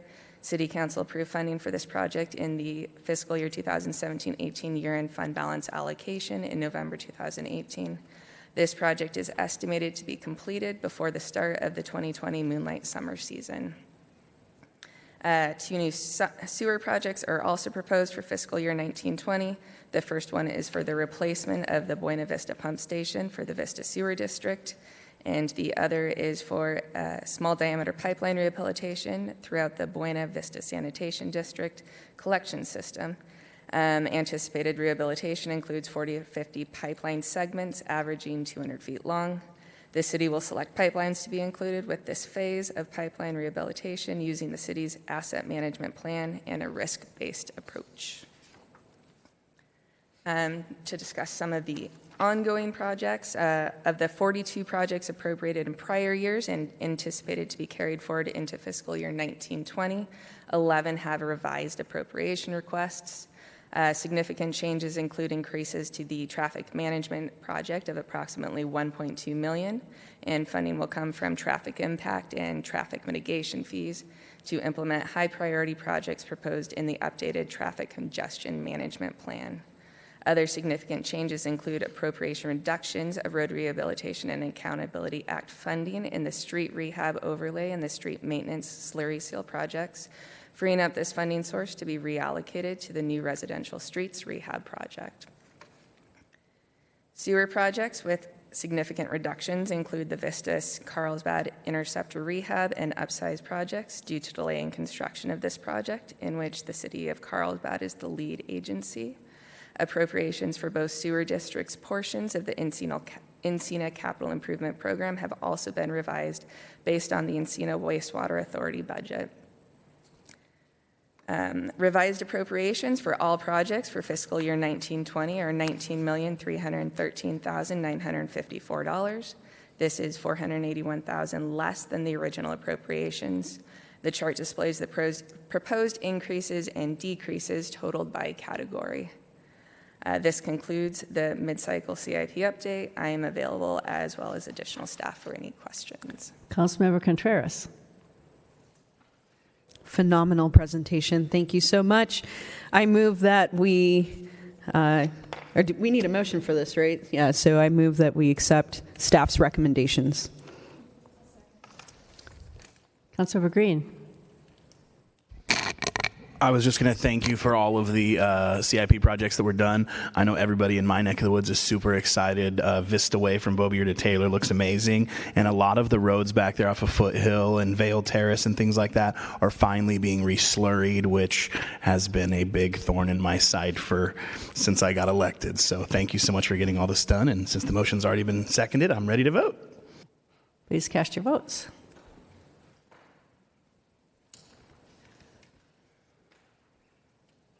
Motion passes unanimously. With that, we're moving on to our oral communications, and I have a few speakers here. Is Carl Hughes still here? Did he go home?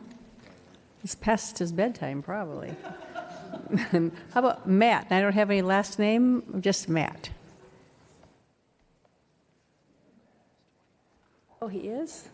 Oh, he's 21, he said. I thought he was younger. Hi, Matt. Yeah, I know it's been a long presentation. I haven't stood up since the Pledge of Allegiance. I just have a quick question about Sandag. So if either one of our representatives has just a quick moment at the end of the night here, take a quick question, I'd appreciate it. Kathleen Lippett? Kathleen left? She's gone too? Okay, Nikki Leeds. Where did Nikki go? I saw her, okay.